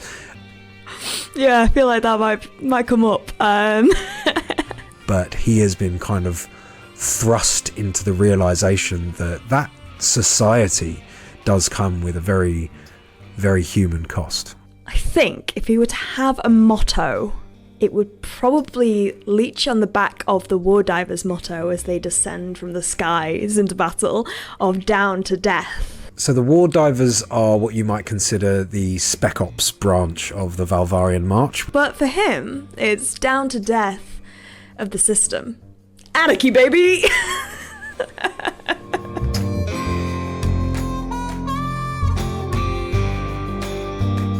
Marcus, I would describe as more than meets the eye.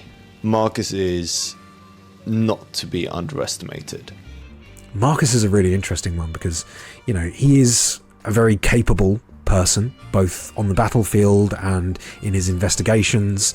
He might be built like, you know, the stereotypical jock, but he is definitely more clever than you think. That sort of brings up the question, you know, what came first, the brains or the brawn?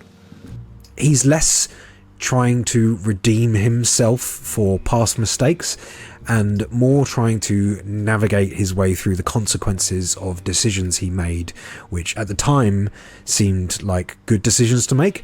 Is his reason for being there his fault? That's debatable, maybe. But actually have much farther reaching consequences both for himself and the people around him and the city of Valvaris than he may have initially realised.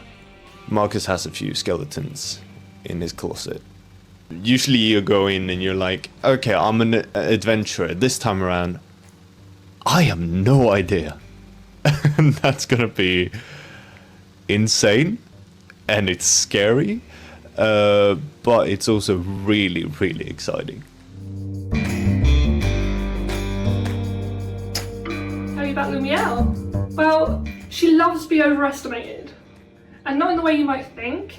So she can be in a room where conversations are happening, where people don't think she really knows what's going on, but she is taking it all in. Lumiel is definitely going to be the wild card in the party, as Natalie often tends to do. She's great with details, and she has a long memory. So if you say something or do something that doesn't sit right with her, you can bet your ass that she knows exactly what you said. They are certainly in this position by their own doing. There is very little manipulation from bureaucrats and higher forces that have gotten Lumiel to where she is. She's a bit of a mischief maker. More forgive rather than forget. She loves to give people nicknames. She is very friendly and outgoing and personable. She can actually put up with a lot of gruffness before it would bother her. She also knows when to step back.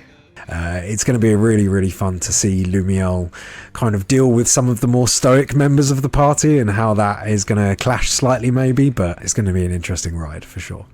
So I don't know how that's going to fit with the party. We have some interesting names going on so far.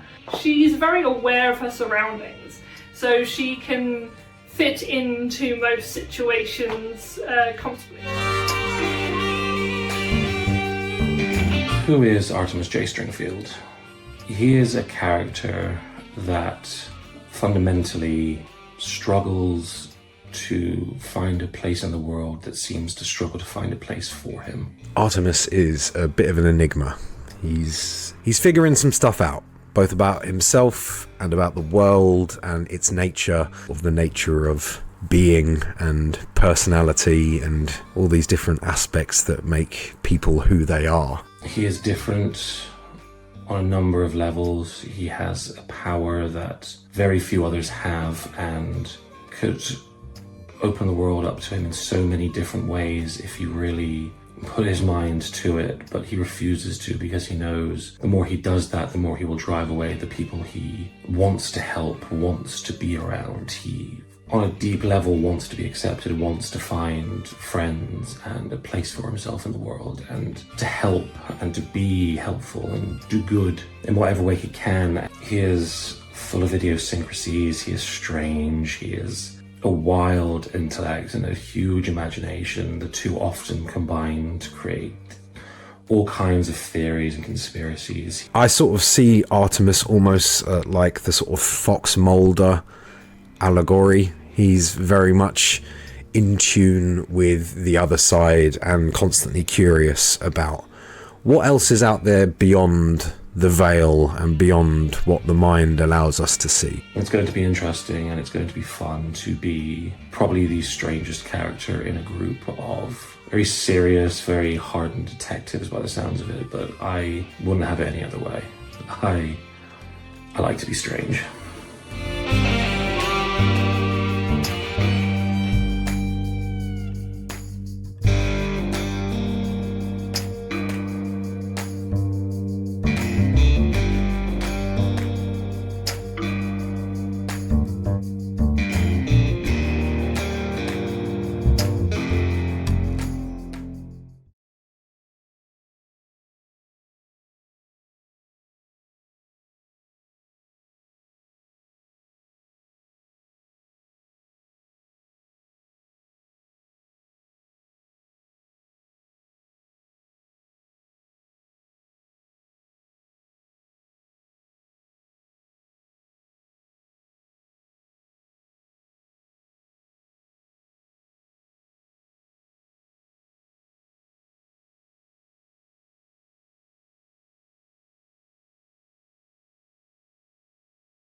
We are back for the second half of this week's episode.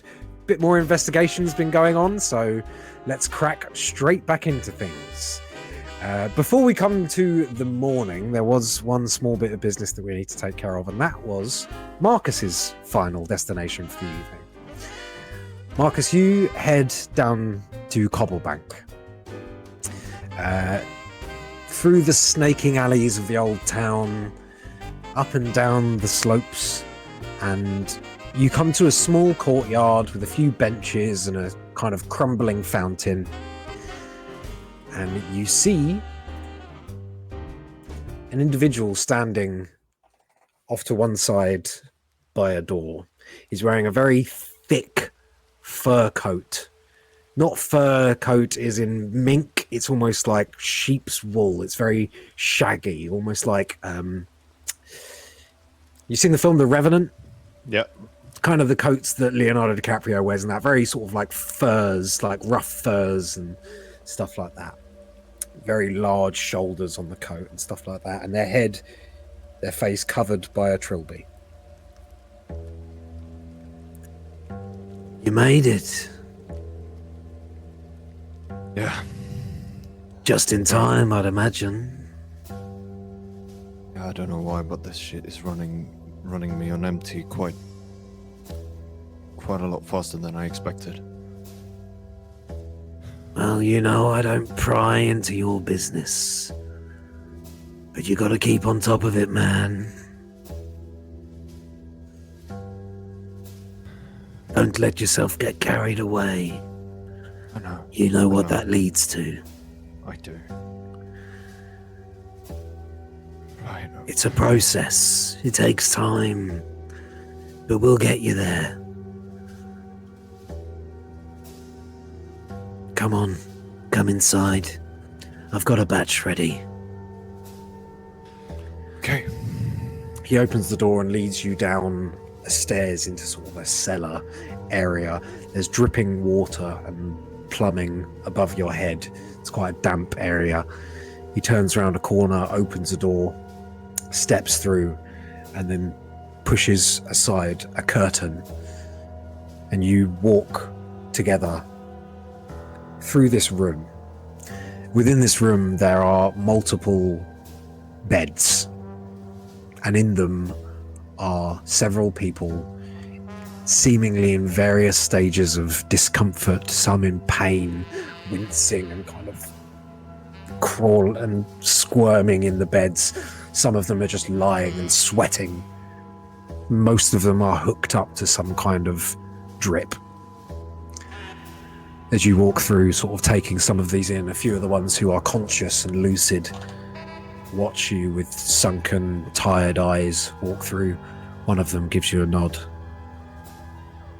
And you walk to a back room where you step into a kind of laboratory. Very makeshift, but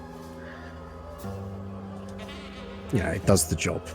This individual turns to you, and as they lift their face to you, you see their features rearrange as eyes push through a once blank visage, and their mouth opens. Here's what I've managed to get. It's not a bad batch. Should last you at least a couple of weeks. Well, judging by your recent intake, maybe a week.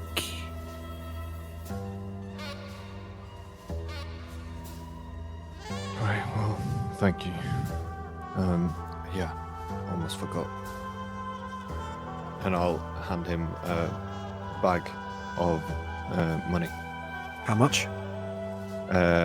20 gold. 20 gold. This'll go a long way. I'll promise I'll get you more as soon as I can. I've just started on something new, and hopefully it will give us a little bit more. They need it. I've got to be honest with you here, Marcus. Most of what I'm able to produce is going to you. Some of these other guys, they're too far gone. It's not worth wasting the resources on them. And I know that might sound harsh, but unless we're able to make a dent in this thing, they're goners. You're the only one I've seen recover the way you have from the program. That's why I'm keeping you in good stock. But I'm gonna need a little kickback every now and then, man. For their sake. I'll do the best I can. I know you will. What's going on with you, man? You seem distant and worried, more so than usual, and that's saying something.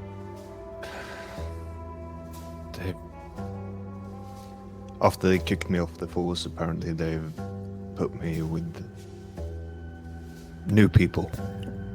I've no idea who they are, know very little about them, and it's difficult to navigate. Apparently these people know, at least the top dogs, they seem to know quite a lot about me, and I don't know how the fuck they know. Do they know? How much do they know? I have no idea. And that's why I'm thinking if they're somehow connected to the program, then I don't know. It's just more people on the list, I guess. I don't like the sound of that, but it could be an opportunity for us to learn more about those responsible. I hate to add to your worry, Marcus, but I've heard a rumor. A rumor you're not gonna like. Okay, go on. Seems like there was a recent transfer from your old precinct. But I've checked all the others.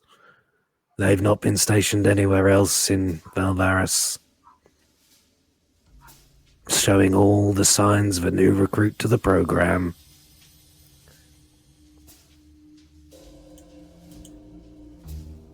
From his demeanor, which one of the two am I thinking of? Or is he thinking of? Make an insight check. That's a 2. Hard to determine from just looking at him, and to be fair, his face does not portray much of his true self or true feelings at the best of times. So which one is it? Arsehole or a saint? It's the arsehole, Marcus. Fuck. I don't know if that makes it better or worse. I know this isn't something you'd wish on your worst enemies, but No, if they're no. getting closer to achieving what they want to achieve, could be bad. Yeah, especially with him. Watch He's got yourself. anger issues as it is. He doesn't need more. They prey on those with something missing, Marcus. Your mind was sharper than any of them. All they needed from you was a little more brawn. And look where that left you. God only knows what they're giving him. Yeah, that's what scares me. Everyone's different. Everyone's the same. You be on your way. I've got to tend to some of these others. Yeah. Thanks, Look out man. for yourself, Marcus. We'll be in touch. You too. You head off into the night back to your home. Morning breaks. The sun begins to crest through the loft windows of your apartment, Jax. Yep. You are awoken by a shuffling and a rustling and a... Sorry, little one. Sorry. Be careful with them. Oz can be a bit temperamental.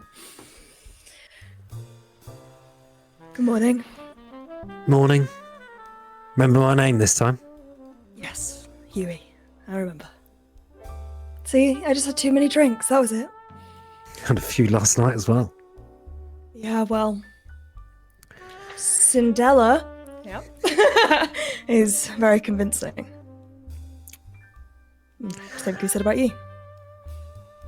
Listen, I've got to be off. I'll see you around the ballroom, I guess. Yeah, I'll catch you around. Take care, Jax. And you, Huey. And Jax just kind of goes, like, without even like paying too much attention, just kind of just going about his morning routine. He's clearly done this spiel before, and is just going to the kitchen and kind of feeding the cats, and just kind of calls over his shoulder and just goes, "See ya." See ya. Don't worry, I won't make anything obvious. I know you wanted us to sneak in last night. Yeah, just don't say anything. It's a personal You thing. don't need to explain anything to me. Okay. I'll see you around. Sure you will. He leaves. You finish feeding your cats, make yourself a little breakfast, and head to East Arches. Yes. You arrive at the Last Chance Saloon, and the barman is there in his usual position. The bulb-headed man is there in his usual position. You head up. Have they changed clothes or anything? Like, Nope. okay. Well, the barman's shirt appears to be clean. Right. There was a couple of stains on it when you left the bar the previous night, so it seems like he's changed. The bulb-headed man is very much sitting there in his dusty suit, looking exactly the same as he was yesterday. Okay. You head up to the briefing room. Arthur is there with Fortress and Artemis, having coffees and eating blueberries. Another one of you's arrived. We're just waiting for the others, and then we can begin the briefing for the day. How are you today, Jax? Yeah, all right. Could do with that though. And goes and grabs the flat white and just goes, "Thank you, Arthur. Appreciate it." At this point, Marcus wanders in. Morning? Good morning. No, morning. Morning. Although I'm glad to hear that you had a good morning.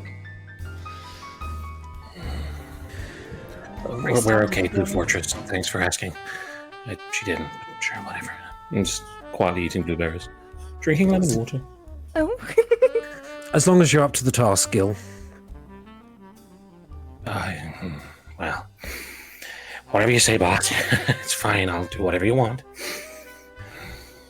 Lumiel, are you close by? We'd like to get our briefing started. Lumiel? Oh, yeah, sorry, I forgot how this thing works. Yes. Just round the corner. It will take me a couple of seconds. Sorry, I slept in. I apologize. I'll be there in 2 seconds.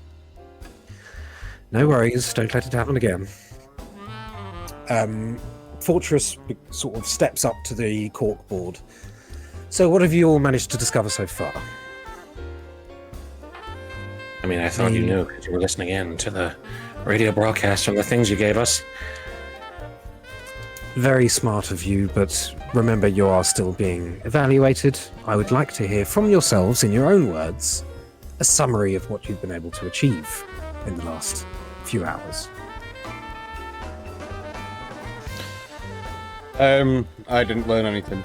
I had a prior engagement. Apologies. I thought the case was starting this morning.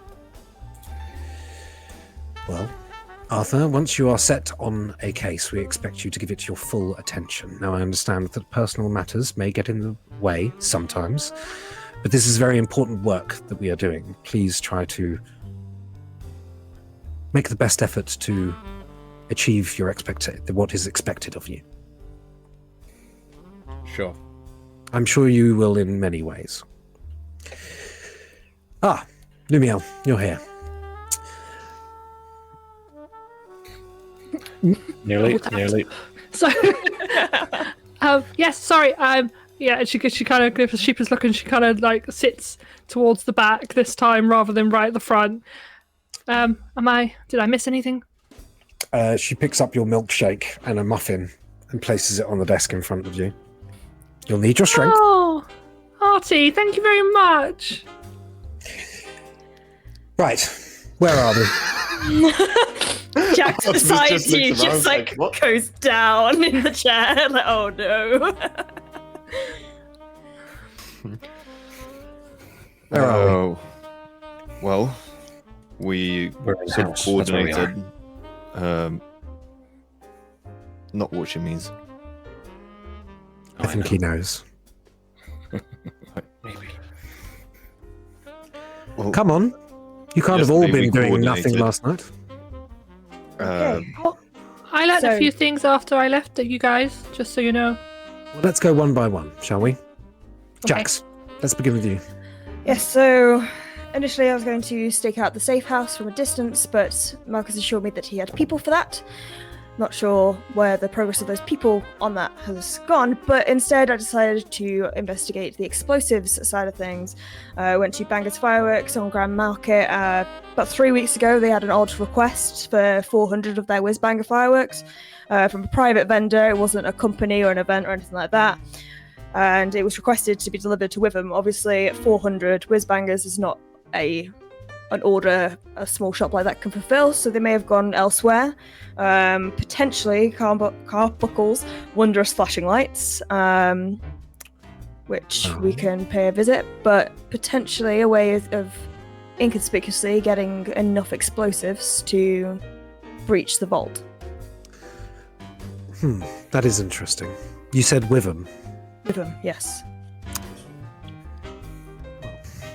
We knew already that this band were working in concert with O'Gromley. Perhaps he was the one supplying the explosives for this expedition. It would make sense, given that the place later exploded. Yeah. With Anything the force else? of the explosion at O'Gromley's, could I kind of just recalling the size of the explosion and just kind of what does it seem as though that is an explosion that would use all of that firepower, or is it? I don't really know what I'm asking. Basically, like, I kind of get where you're going from. I'm just trying to figure out what check that would be. Yeah. Let's call it. You got Tinker Tools, so let's call it a Tinker Yeah. Tools check. Because also you work with firearms and black powder and stuff Yeah. like that. Judging by your mechanical knowledge of these materials. so I still haven't made a custom skill, so +3, so 19. 19. So you know the whizbangers are very large. They're sort of crescendo fireworks, which is why it's very odd that there would be 400 placed on an order. You suspect that if you were to take out all of the explosive elements from one of those, pile it all together, you would expect a much larger explosion. The explosion at O'Gromley's was very much just the bottom floor, and it blew out the glass of the windows. It wasn't the whole thing went up in a mushroom cloud. It was like, probably like a satchel charge's worth of explosives that went off there. Okay. But yes, got that additional lead of the other fireworks vendor. Other than that, I think the others had a bit more of a fruitful time collecting information than I did. Very well. Marcus, you seem to have some knowledge of things. What were you able to discover? Well, we got obviously the description of the people fleeing the scene to begin with. One of them was a gnome. I tried to get back into the Argent Tower to see if I could get some records, unsuccessfully, unfortunately.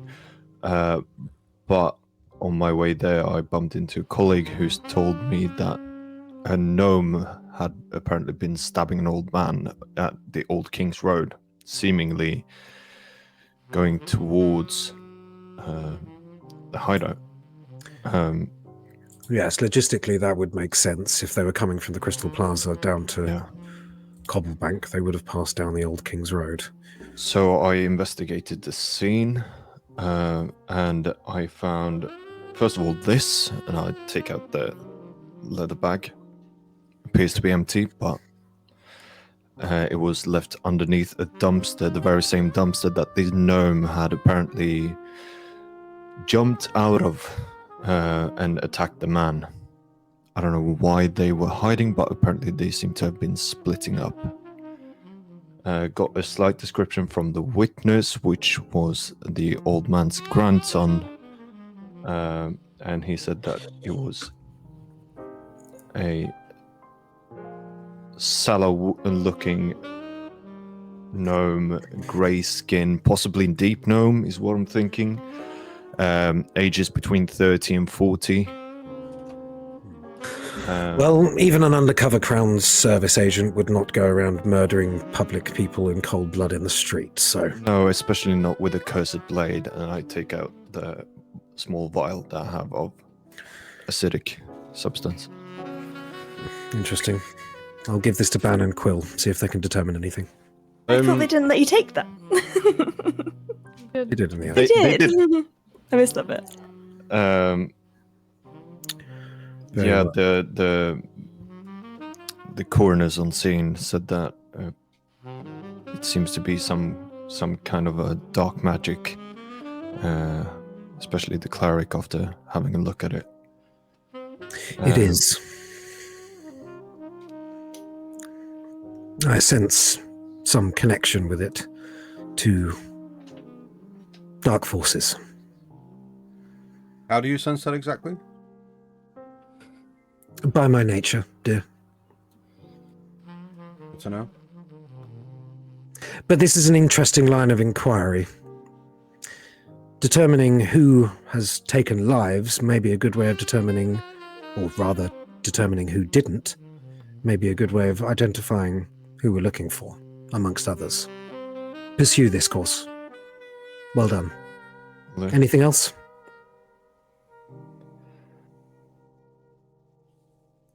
Well, I think that Lumiel and Artemis had something else that they told us over the comms. Marcus, can I see that bag for a minute? Or can I just not see the bag? Oh. Yeah. Kind of grabs it. I'd like to put my hand into the bag, and I would like to start thinking of random items in my head. Potion, dagger,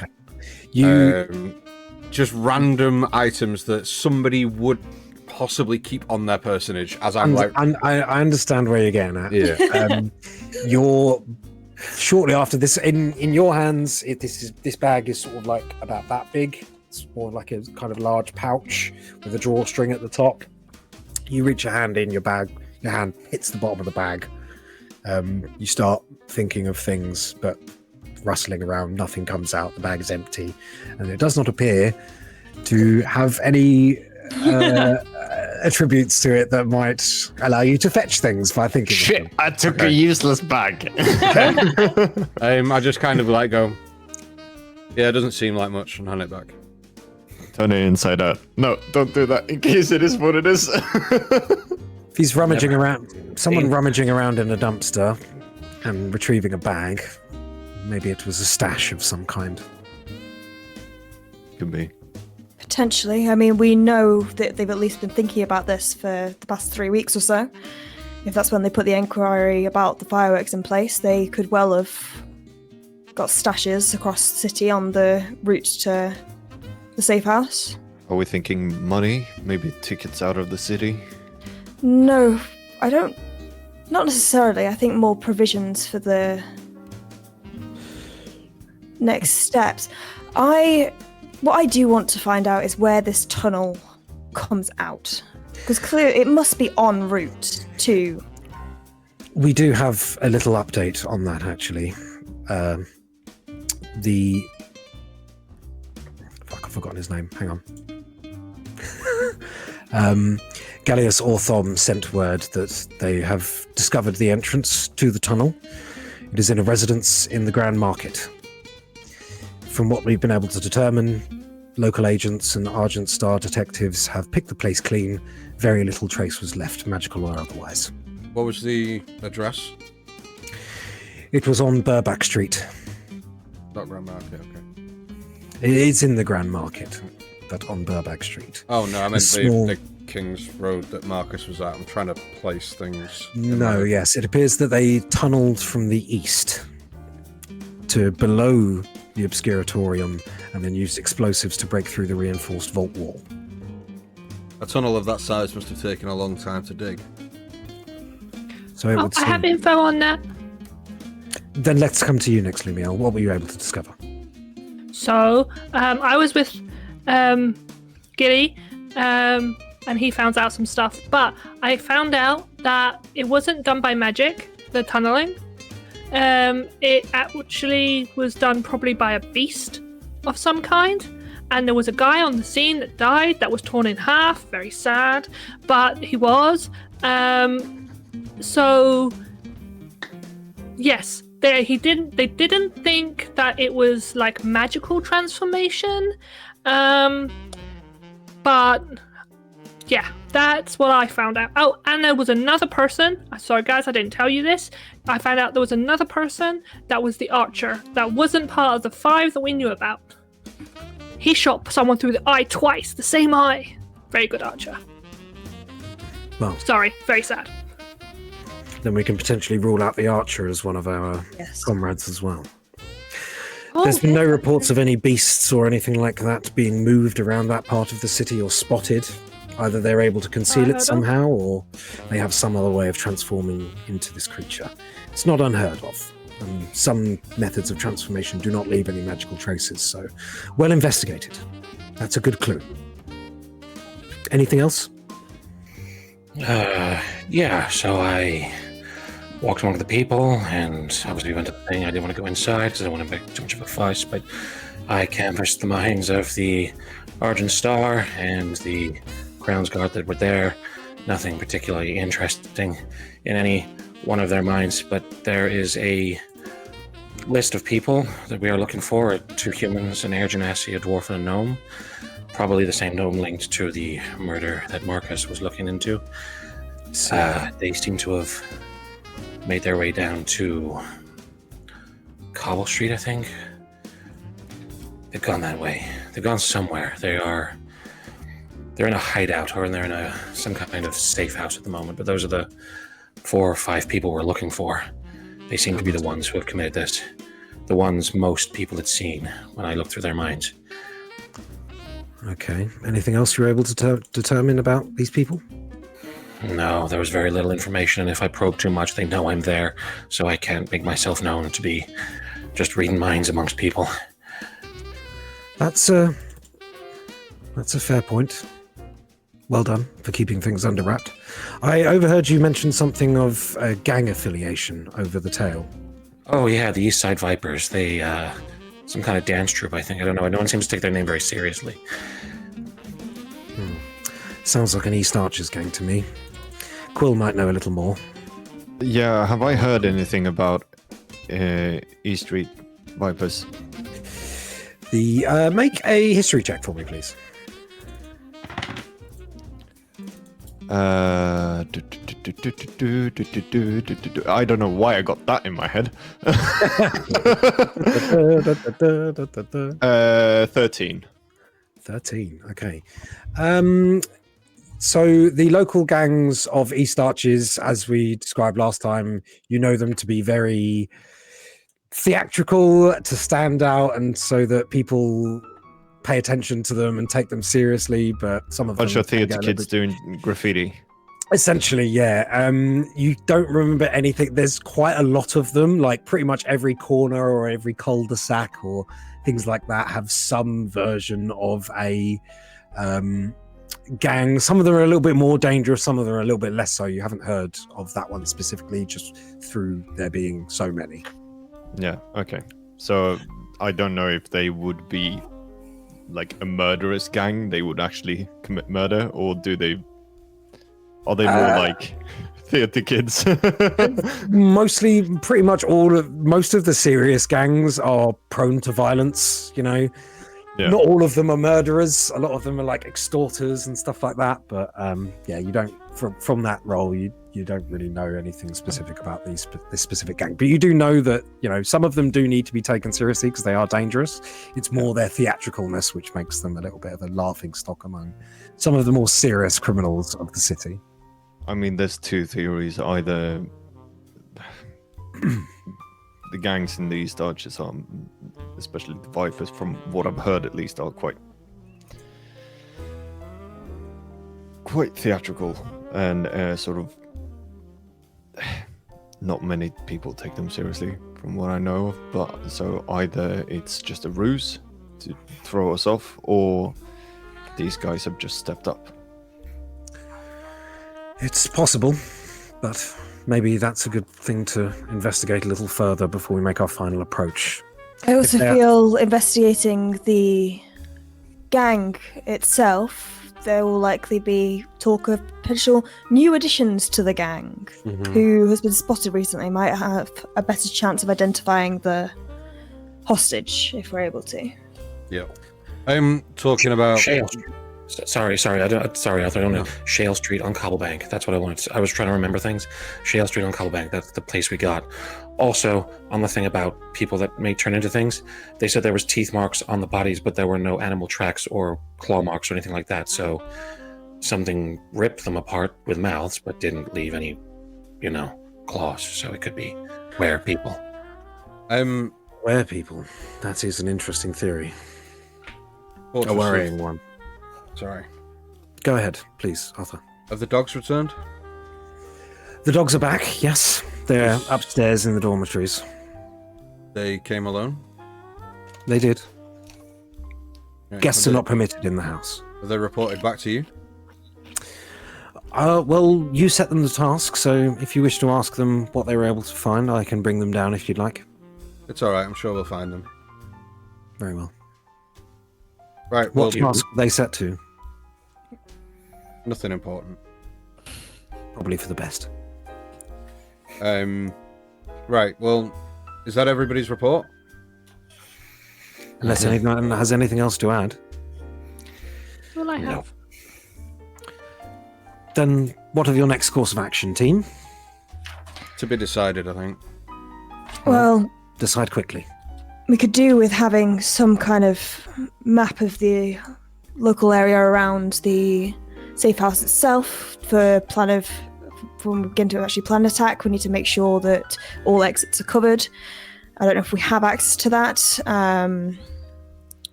Because ideally, we need to identify the hostage and then plan an extraction / dealing with them.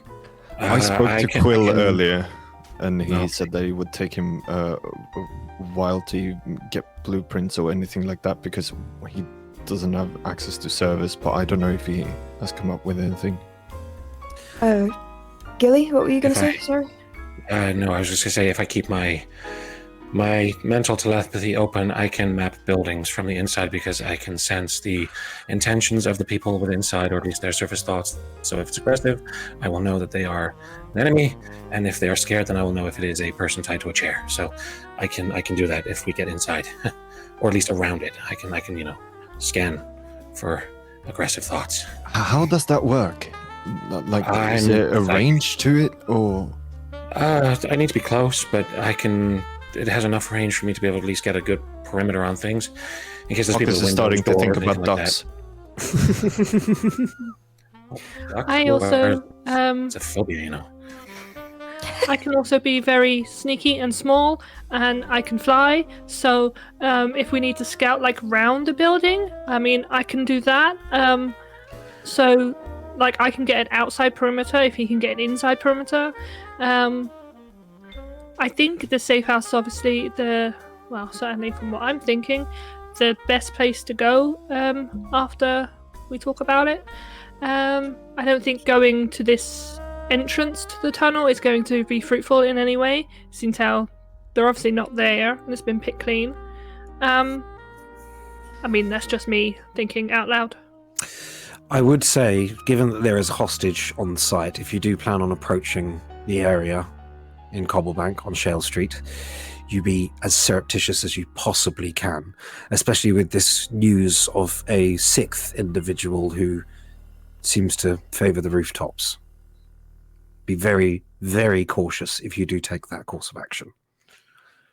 There is no one currently with an eye on the building itself, and that is by design. We do not wish to alert them to our knowledge of their presence. Like I said before, they have clearly failed in their task, and usually in these kind of circles, when people fail at a job, whoever set them the task is looking for them just as aggressively as those who foiled them. Do you think they'll try again? I mean, doubt that'd be really, really stupid to try again, but it's always a possibility. But the intel we gained from the hostage who was able to escape is that they are planning to make their escape from the city, not to take another attempt. Gilly, how far? What's the range? Like, what's the distance you can do there? How close do you have to be to the building to scout it out from the inside? Hold on, let me go through my spell list. New to this character, I have a feeling it's 30 feet, but I might be wrong.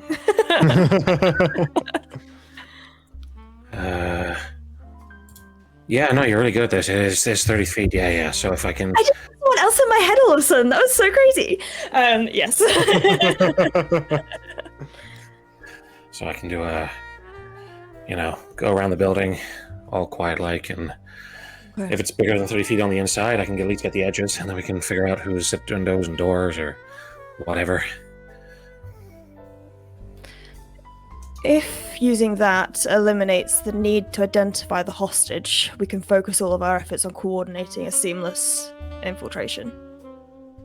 But ideally, if we had some indication of who the hostage is, we could be sure, because there is every chance that the individuals in there may have ways of cloaking their minds or preventing you from getting in. I don't know.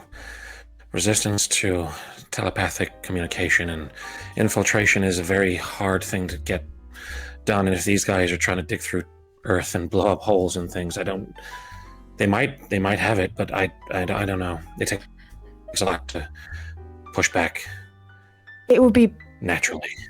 It would be a shame to fail on hubris, though, wouldn't it? Oh, absolutely. But I mean, most normal. If it's a gnome, if it's a dwarf, like two humans and air genasi. We Kalashtar have mild psionic abilities, but not many others do. Arthur, as you're sort of scanning the room as this is happening and just sort of looking over everyone, you do spot that as this very, competent conversation is happening, you do see a small smile creep across Fortress's face as she writes something on a clipboard. You're all beginning to sound like the agents we need. Well, Right. here's hoping. So, our leads so far. A gang in East Arches. A gnome who seems to have murdered someone. An archer who shot a Crown Service agent. And another At least a 3-week planning period. At least a 3-week planning period with explosives delivered to Witham. We Most can likely assume, stashes around the city. indeed. And some kind of animalistic ability amongst them. Tearing people apart, burrowing through dirt and rock. It's a lot to go on, but there still needs to be more before we can make our final approach. I leave it to you. Good luck with your continued investigation. Just out of curiosity, are we allowed to bring prisoners back here? We do have facilities in the basement for holding individuals. You should bring the Crown Service agent back here. Is He'll that what the weird guy in the suit is for downstairs? You're talking about Crumble. Yeah, most likely. Crumben, not Crumble. Oh, that would so much cuter. Crumben. He is a regular patron of the Last Chancellor. Keeps an eye on the door. Recognizes faces. Nothing to worry about. You ignore him because he'll ignore you. Very well. Right, should we get after it then? Do we want to talk to the dogs first, see what they found? Talk to the dogs. We have to also talk to Bandolier about the thing that Marcus handed over, and we have to go to Gilly to see if we found any. That's Gilly. Just in case it will help. No, not Gilly. Quill. Sorry. To see if he did find any blueprints. Not that we might not need it, but just in case. The analysis of this material may take some time, so I'll deliver it to Bandolier and get him on it as a priority. Okay, one thing off our list. We're a team. Okay, well, Go team. let's do it then. 3, 2, 1, break. She kind of looks at you, smiles, and then kind of rolls her eyes, and you're like, go team. Okay, everyone. Well, coffee's drunk, muffins eaten. The day lies Oh ahead. shit, the muffin. Okay, where are we heading first? Dogs. Well, Quill is on the 3rd floor, and the dogs are on the 4th floor. So if we just do it on the way up, Quill might not have anything, so that'll probably be quite quick. And then we go up to the dogs. Okay, let's do If it then. never quick with Quill. Guys, Yeah. straight to the point. That's Let's just not keep the guy talking. Hi, do you have any Have you spoken blueprints? to him No. yet? Okay, cool. I Thank have. you. I have, yeah. It was I've brief. actively avoided it. I'll tell you what. Do you want me to show you how it's done? No. Yes. Sure. I don't want to talk to him at all. So as we get to the 3rd floor, I just kind of like not boot the door open, but just kind of like push the door open, walk in, go. Oh, Arthurius, morning. How are you doing today? You well? So we we asked you to find some information yesterday. I believe Marcus asked you to find some information. Is that right? He did, yes. He wanted me to get a rough lay of the land Blueprints. for... Yeah, that's it. Yeah, I perfect. was able to actually get something for you guys. Oh, fantastic. It's a sort of rough outline of things through That's what a blueprint secondhand- is? Sure. Well, I mean, it's technically a blueprint is a very specific and detailed outline of a building. This is more through, word of mouth and people with knowledge of the local area. I was able to tap into a few of my Quill, contacts. Quill. Right, it over. blueprint. Okay, sure. If you guys want to pop over to Alba. Oh, no, well, actually. Oh. First, he says, "Well, I can do you one better. Actually, I've got kind of a more 3D representation of the place that I've managed to put together through carefully crafted illusions, which I've been able to program into. Actually, let me show you what I've been coming up with. It's actually one of the first projects I started to work on when I got here a few weeks ago. I call it the Show Right. it, Quill. okay. He kind of pulls a sheet. I kind of looked to Lumiel. I wanted to know what it was called. He kind of pulls the sheet off of this, what looks like just kind of a plinth, And as he pulls the sheet off it, you see there is a sort of half orb in the top of the plinth. You know how yesterday I was telling you about how orbs are like kind of quite. There's a reason for that. They're really good at projecting things. You know, I have a little bit more information about that item you gave me, but we'll come to that. So this, I call it the tactical access point, or the TAP, and what it does, it allows you to eventually. What I want to do is I want to get a few of these posted around the city in convenient locations, so that it gives you like a remote access to some of our archives. And if there's any information or these kind of blueprints and stuff like that we need to deliver to you, it saves you traveling across the whole city. It's a really big city, so I'm going to try and kind of get some of these in kind of secret locations. I know Regent he already has kind of a network of secret locations around the city. I'm talking to him about maybe getting some of these installed. So this is the tactical. Yeah, I'm getting there. This is the tactical access point. This is the tactical access point, or the TAP, and what I can do. So you're right. I'll just show you. And he Nicely done, Chris, for calling it the TAP. By the way. You've got a tail and a tap. Anyway, so he kind of puts on this little glove, which has got little pads on the 2 fingers and the thumb, and he kind of goes onto it and twists his fingers round on the top, and then like moves around, just manipulates it sort of, and it brings up kind of a menu. Have we just gone all Minority Report on this motherfucker? That's what I was thinking. And he brings it, and it should be right here, and he taps on a little illusory menu that pops up, and he starts like scrolling through them. He goes, this is it right here. So yeah, if you guys want to head over to Owlbear, hopefully the fog of war is in place. Load him. Is the fog of war in place? Yes, it is. So we Don't can worry. see the building in the middle, but nothing around it. Is that right? Don't be an ass. I'm a We dickhead. can only see the outside. You're a dickhead, Dan. Okay. Look, So, Nick and Chris's eyes. Honestly, blood pressure man, just- I fucked it all up. So this is kind of what we've been able to gauge from the rough outline. You see, I've demarked in the program where there are windows and where there are doors. So the red areas are doors. There only seems to be 2 major points of access, one off to the western side and one on the south side. But there are several windows. From reports we've had, most of the windows are either boarded up or plastered over with newspaper. This is an abandoned building. Any It used to be skylights? called skylights. No, it's actually only a single floor. Okay.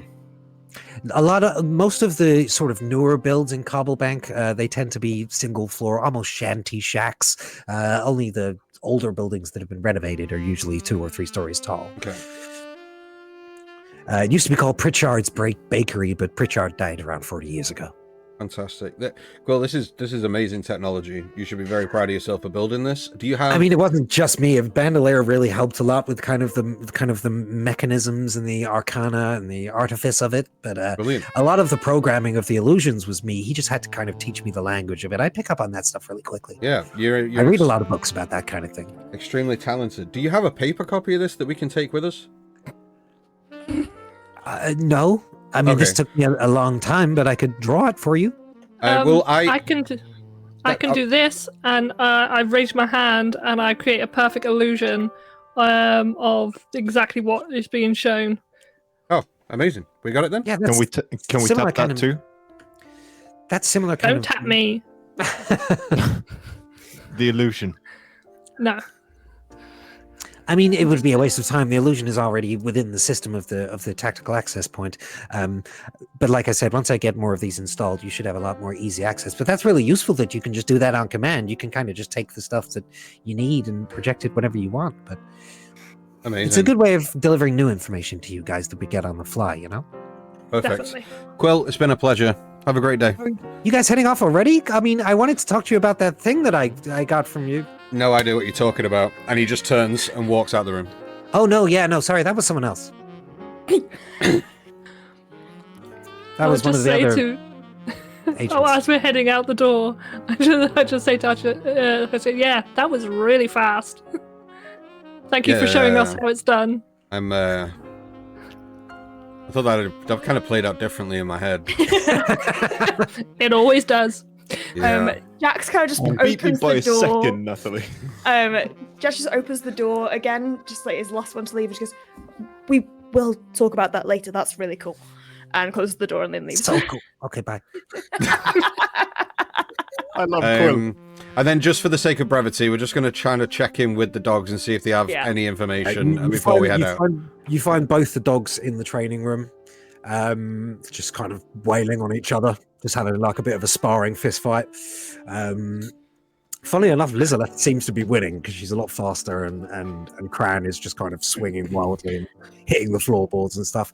The only information that they were sort of able to gain, other than what you've got so far, the descriptions that they got from the people who witnessed it matches the descriptions you had. There was the no one messes with the East Street Vipers.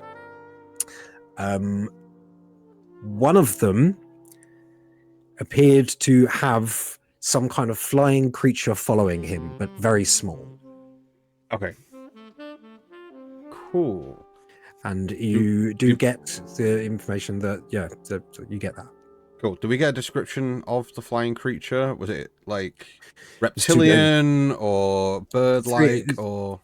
It was quite late. It was like 3 a.m. Very dark still. They just saw a flying creature, the silhouette of a flying creature following. You do get a slightly more of a description.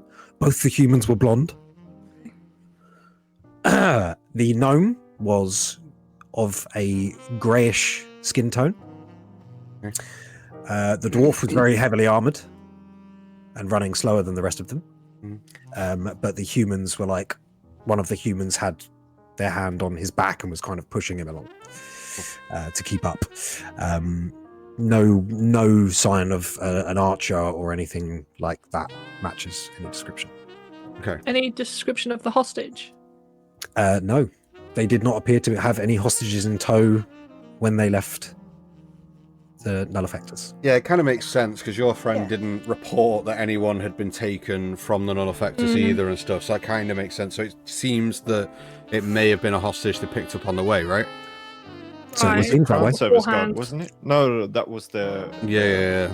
The person you're trying to extract as a crown service, the hostages just appear to be normal people. Anything on the urgency?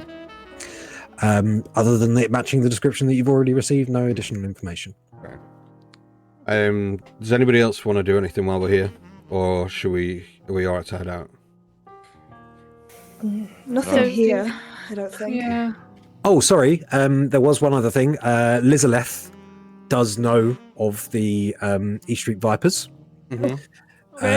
She tells you that they usually hang out on Morden Avenue, which is about 20-minute walk away from the Last Chance Saloon in East Arches. Would she know? I would have asked this. Do they have like an insignia or like a symbol they use just in case we have to disguise ourselves or whatever? Do they have like a symbol? Very interesting question. Lizaleth says, I don't know. There's so many of these weirdos around this place. They all have their own kind of gimmicks or stuff like that. I think something like with a snake or something. I don't know. Fits the name, I guess. It might just be that's coming to my head. Helpful. Thank you. I think it was a snake or something. Color. I ain't got a fucking clue. Great. Okay. Again, that might just be me doing word association, but good luck. I would have presumed it was. Yeah. Okay. Bye. Anything you need us to do today? Just be on standby, I think. Sure. We got our own tails, so if you need us, call us in.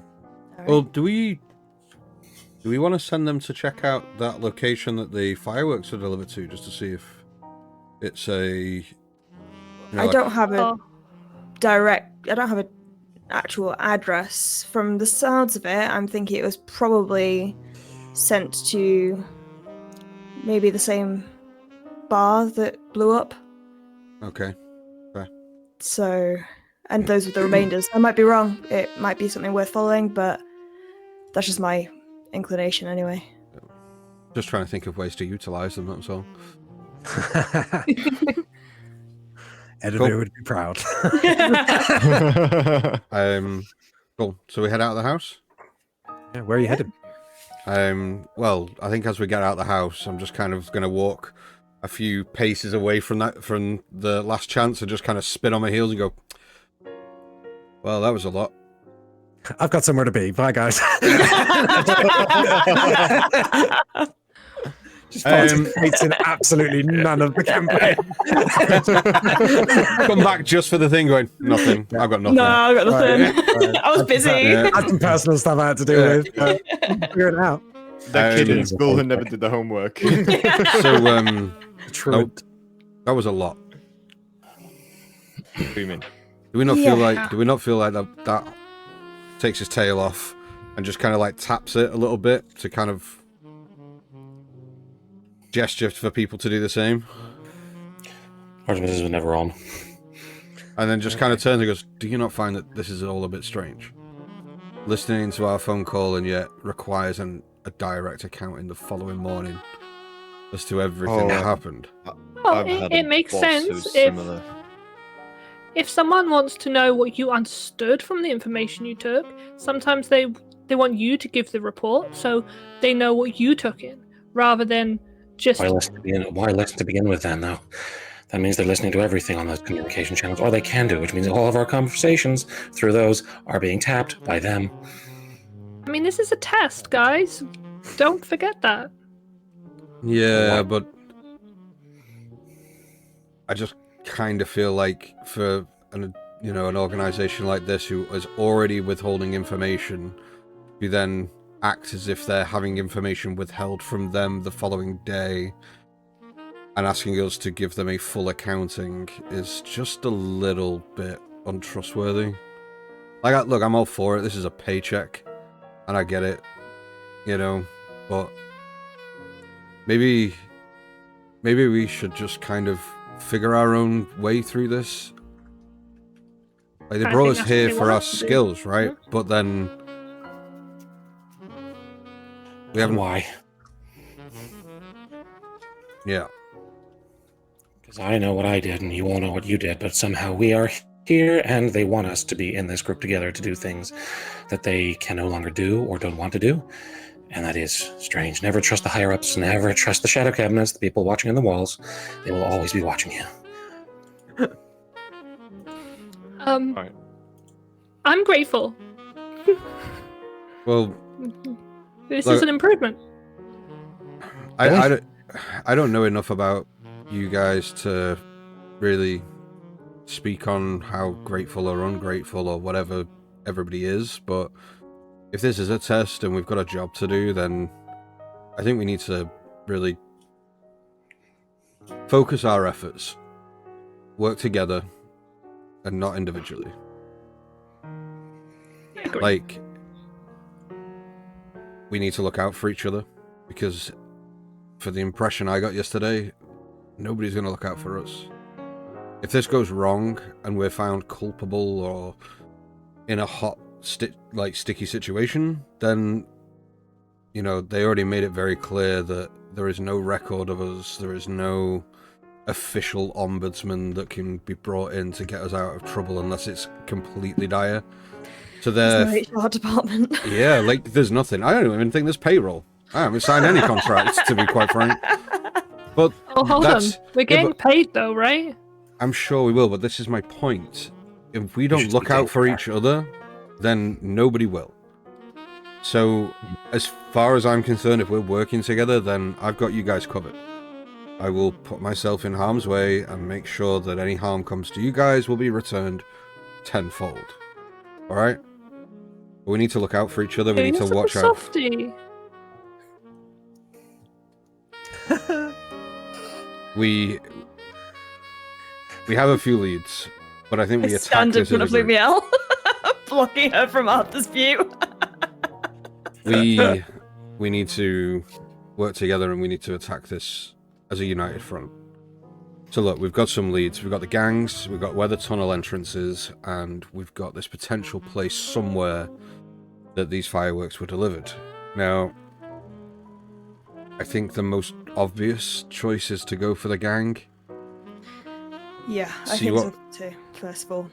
And then from there, you see what result that yields, and then we go next step and next step. But while these things are off, can we just all come to an agreement that some kind of shit might need to be kept between us? I don't think we should put them on unless we absolutely have to. I would recommend that we take shifts. One of us, at least, must be contactable. Yeah, that works. I can contact all of you from very far away. By them. Fortress. Oh, yeah, I don't trust Fortress. Yeah, this is weird. The gangs. If we're doing that, I can break into a mind if you want to. I was intel, kind of.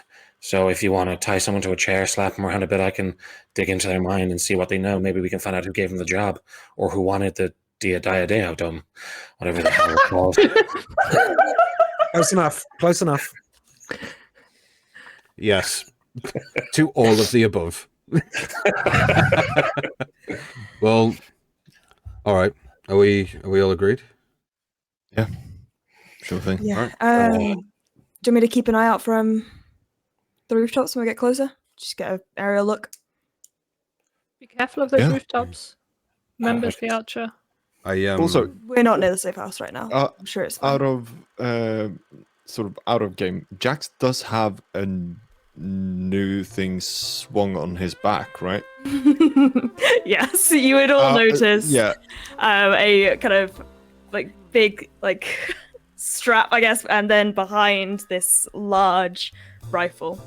Someone got an upgrade. This old friend.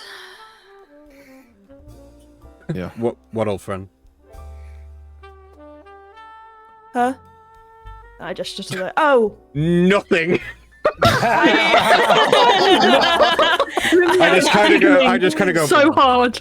The one eyebrow creeps up from behind the blindfold of Marcus. From Marcus. Marcus is Marcus. We're blindfold buddies. No, well, Yeah, buddy. Arthurius. Chip, sorry. I'm fucking New with you. The gun, rifle. right? Yeah. Yeah. I know. Cool. Well, Someday you need to fucking tell us how much you actually can see. yeah. Maybe. I see everything. You're freaking me out. And I walk away. I literally just kind of lean into Jax and go, good. Right, well, let's go. East Marches then. So you head to the road that was designated to you where these East Street archers tend to hang out. It's just off of one of the main sort of roads, that not the old Goodberry Road, but one of the sort of the main roads of East Arches called East Street. As we're walking, I would like to kind of saddle up next to Artemis and just kind of tap on his shoulder and just kind of go. And as he does that, a telepathic message comes into your mind and goes, "What's up?"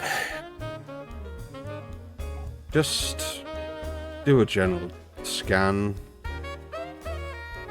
periodically.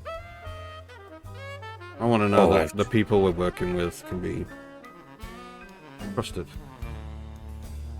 As in the ones in front of us or the ones behind us in the building? Everyone.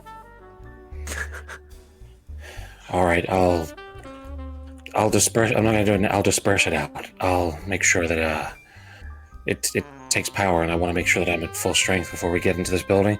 That's But fine. in the next 2 days, I will. Yeah, I know. And look,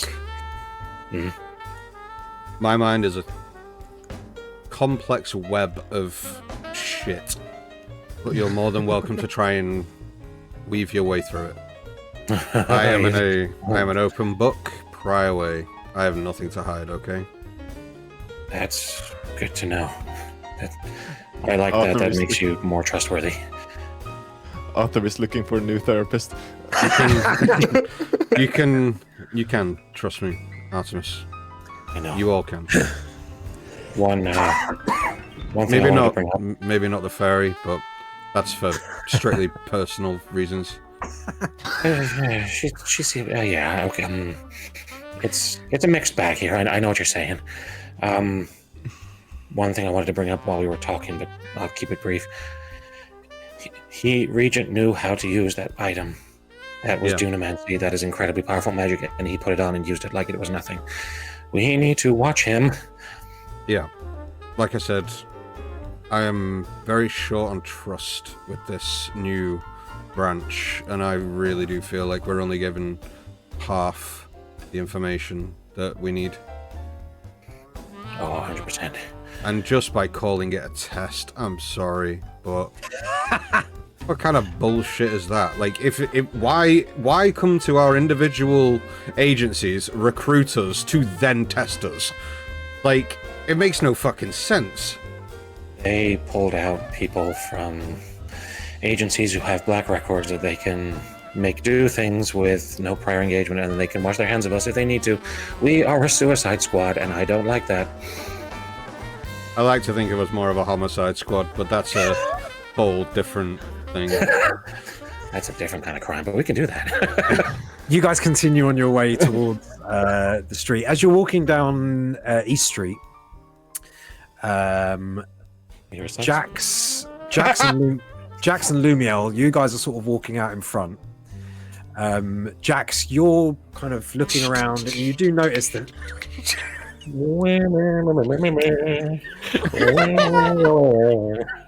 you do hear sort of like a fluttering above your head, and you look up and you just catch sort of the edge of some kind of flying creature, maybe a bird or something, go over one building. Not anything too strange, but then another one kind of goes behind you. Arthur, you're sort of able to sense it go past, and it seems like a winged creature, but you're not able to pick out its complete form because it's traveling at great speed. And then eventually you see where the second one settles, and it's at the end of an alleyway where you see two people standing watching you guys come down the street, and this creature lands on the shoulder of one, and you get a better look at it. It appears to be a winged serpent of some kind. Like that. And they sort of whisper at each other as you guys sort of continue moving down the street. They get the measure of you, and then they both kind of duck back into the alleyway. Oh, I want to pet the parrot. Did one of the dogs say that there was a winged creature with the group we're looking for? Yep. Yeah. I mean, should we stop or go somewhere else? They look directly at us. That's not good. No, that's perfect. Oh, okay. Good. So we're doing the hammer, not the branch. Branches can The be more they're hammers too. looking at us, the love that. easier it should be for you to scan them. Right? You can have inspiration for that, man. Cheers, I missed what you said there, Evan. The more they're looking at us, the easier it should be for you to scan them, right, Gil? Mm-hmm. I can start if you want to.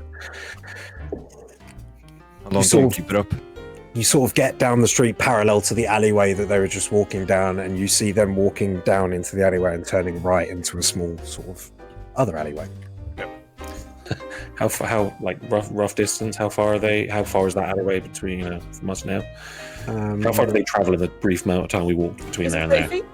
Well, let's have a look, shall we? 31 feet, damn you.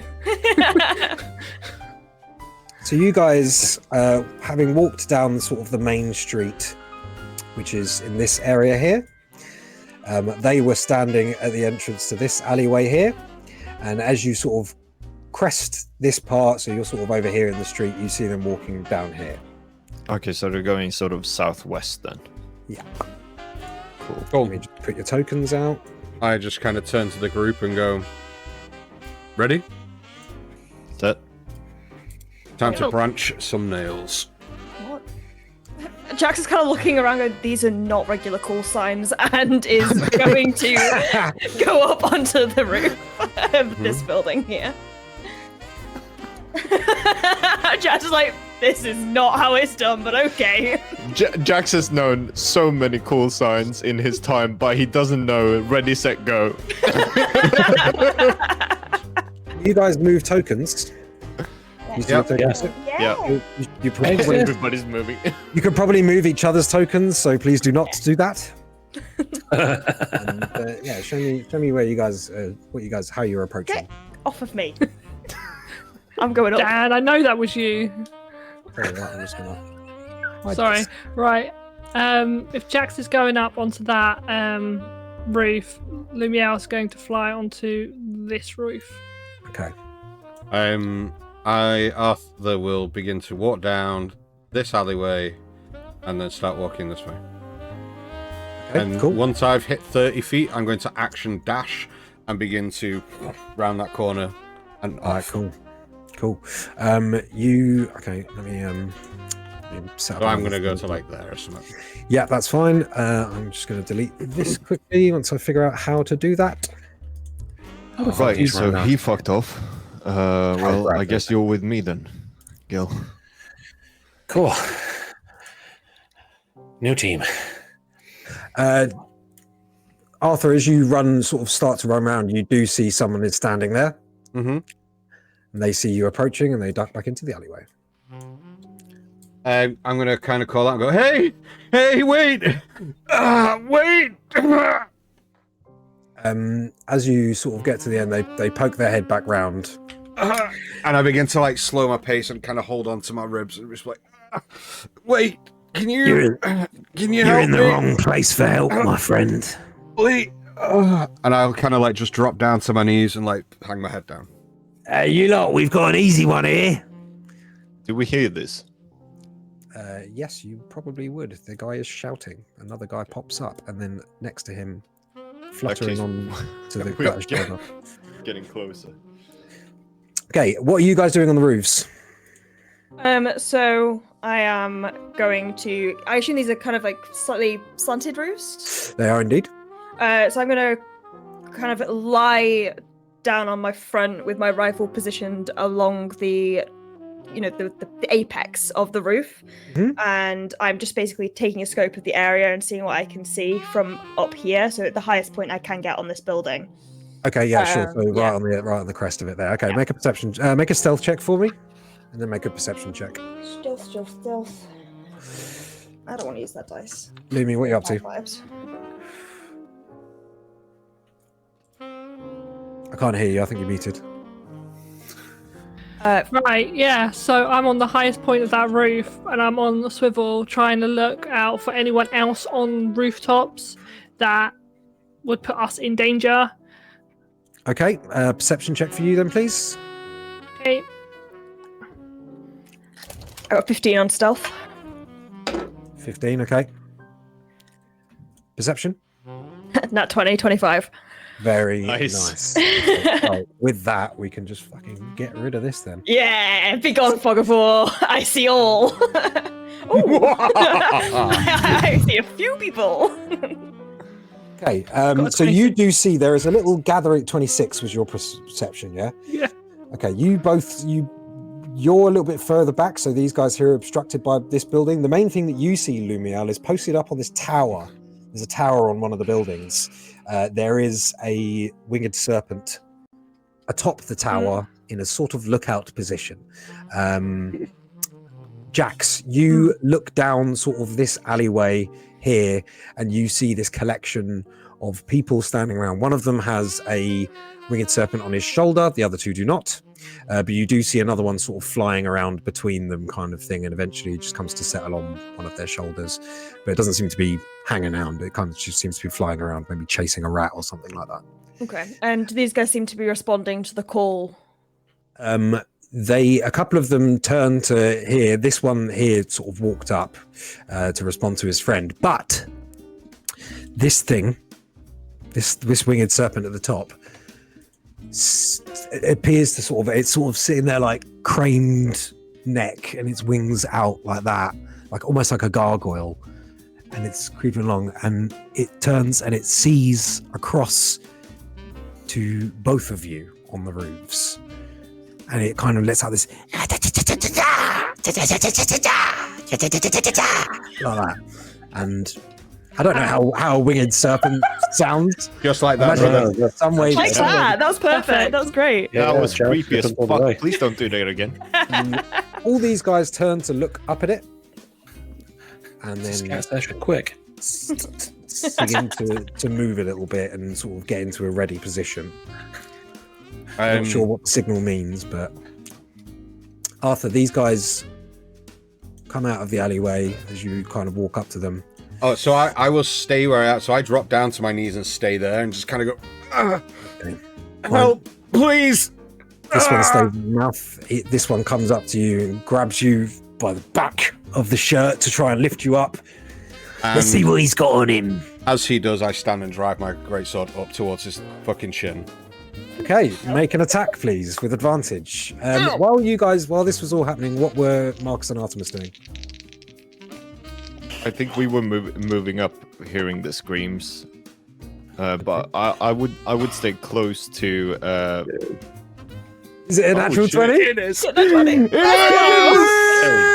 Yo. Sorry, come back to me. I'm just excited.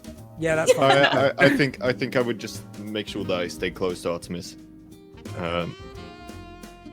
Yeah.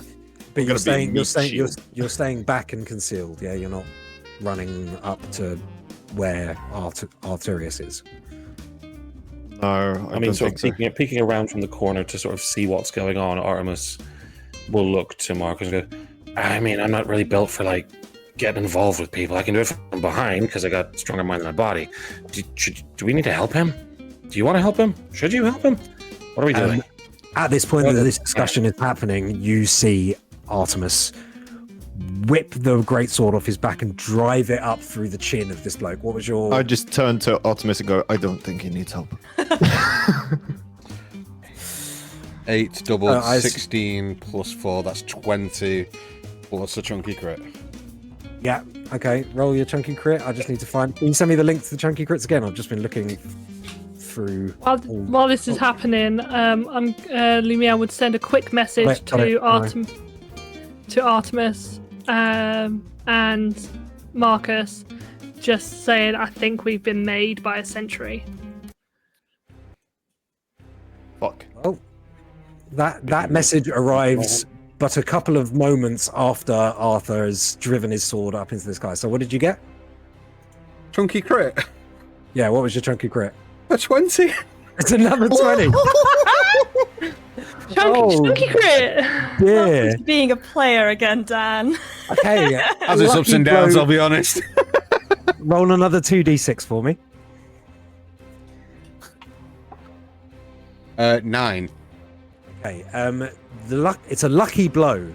It dents the foe's skull, but I'm going to say that it dents the foe's skull from within. So it outwards. And you see the long, thick tip of your greatsword poke out of the top of this guy's head. He's like, ah! Like that.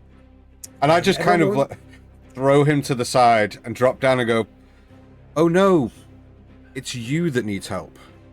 I love that. Everyone roll initiative for me, please. Oh, it's okay.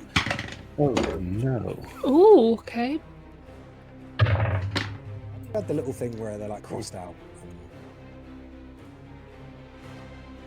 Okay. We're just going to say he's gone. I'm just going to delete him. Because he was very much deleted. Okay, initiatives, please. I'm going to come to you individually by name. And first, we're going to have Arthur. I am going to give you a solid 12. 12, Gil. 14. 14, Jax. 15. 15, Marcus. 13. 13, Lumiel. 22. 22, baby. Very nice. Okay. Then, as this call goes out, the fact that you've been made by a sentry and you hear this brief, cut short scream from an adjoining alley, Lumiel, there does appear to be a awareness of something bad going on amongst these people. They have begun to move into a position, but you have the first move. What would you like to do? Okay, so seeing as how we've been made anyway, I am going to fly to this next rooftop. To there. It's 30 feet. Yeah. Yep. And then I'm going to... Yes. I'm going to cast Magic Missile. Okay. Nice. Who at? And the two guys... I can see these guys on the ground now. From the vantage point you have moved to, I've opened up too many tabs. Yes, you can see everyone on the ground here. You can't see this guy over here because he's within that little alleyway. Yeah. So 3, because it's 3 darts. So can I target the 3 guys I can see? With one dart each? Yes, please. Go ahead. Roll damage, please. Okay. That is 1d4 plus 1. What are my d4s at? Oh fuck! I'm just gonna roll it on D&D Beyond. Yeah, why not? That's going to be 3, so 4. 4 4 on points the of first damage one? each. Oh, okay. Yeah, roll them individually, please. Jax, you're going to be up next. Okay. The rooftop. The rooftop gang is Yeah. going first. Oh, the always second good. one's only got 2, Fine. and the third one, again, it's only 2. All force damage. 2. So these 3 bolts down from the roof and knock into them. They appeared to at first be more concerned about what was happening to their north, but they are now much more aware of you. This guy here was always aware of you, but these ones sort of turn to look above and they see you. And they go, "What the fuck is going on?" Anything else? Bonus action. Can I hide? I haven't got any more movement. You can't hide. you can try to hide. I'm going to say because you did say that you moved to the crest of the roof, it's going to be with disadvantage because you're going to, you've only got a limited amount of space to tuck in behind the crest of the roof, and it's going to be fairly shallow where you are. So what do I have to roll? stealth disadvantage. Stealth disadvantage. Okay. First one was a nat 20 for Oh, a 29. Okay, well, So disadvantage. Okay. 13 plus 9 is still 20. okay, fine. Yeah, so you kind of, as soon as you fire these out, you kind of dip down and lie down at the crest of the 22. of the roof. Jax, you're up. I have 2 quick questions. Are we Yeah. doing hero points? No. No. Okay. And just a quick question about my gun because it doesn't specify on D&D Beyond. How many bullets in a mag? Are you talking about the big gun or the small gun? Big gun. Big gun requires reloading every time you shoot it. Every time I shoot it. And then small gun. Small gun, I think it's, what is it? Does it not say on that either? Nope. Not saying any. Call it 6. 6 shooter. Okay. Oh, no, wait, it's a flint. Call it 3. 3 and then 1. And yeah, okay. So I can. I think I can We'll use see how bonus action balanced that for- is as we go and maybe adjust later. I But think because I've got proficiency in firearms, I can reload as a bonus action. Well, gunner feet, haven't you? Yeah, gunner feet. Yeah. It just ignores the reload properties altogether of everything. Oh no, I You've don't have the got gunner feet. Did you not have the Unless I gunner feet? automatically get out. No, No. I've just got sharpshooter at the moment. yeah, bonus action, that's fine. Right. In which case, I have my big gun out because I was scouting everything out. So I am going to take a pop with my big gun at the sentry, just Go kind ahead, of, make an attack. leveling up the scope to match the height of the sentry, and then firing. Why am I rolling with advantage? I do not have that. That is going to be an 18. Hits. I did not call sharpshooter because I'm silly. Good job you didn't. Okay, so that I don't know what that means. 7 plus 4 is 11 points of damage. I mainly want to, I don't want to kill anything, but yeah, I've got 11 points of damage. Poof, that thing explodes in a pink mist. Well, actually, like kind of a greeny mist. Oh. You hear one of them from below shout, "Romulus, no!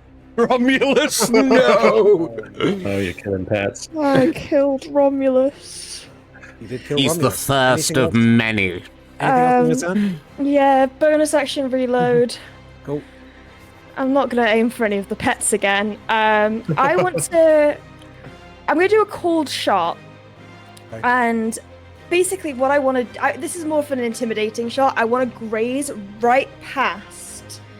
Like, hang on, who do I have the best view of? Probably this guy, right? He's probably got the best line of sight. Yeah, you've got best line of sight on that guy, I'd say. Yeah, so probably He's the like. one who called up to Romulus. Yeah, so just shooting right past his ear. Like, I want to skim his ear, essentially. And just kind of call out, we don't need to kill Romulus or anybody else, just let's talk. Okay. You hear from an alley. Oh. Make your attack first, and then I'm going to need an intimidation check. From you. I'm not directly attacking him, I'm shooting past. Sure. But there's still an armor class too. There's a certain amount of targeting that you need to do in order to achieve that. 20. 20. I'll say that'll do it. Yeah. So it's literally very. I was going to make a reference then that I probably shouldn't. No, because I thought the same thing. Alex started talking. I was like, no. Yeah. So very much a small little tiny jet of blood off the edge, and they hold their ear as if the crack of the shot whiffing past their ear shocks them, and they close their eyes for a minute, and you call down to them, there's no need for this. No more Romuluses need to die. Can I have an intimidation check, please? Oh, yeah. Yeah, that's definitely something I can do. Oh, I'm actually not bad at that. I'm proficient. Oh, never mind. 6.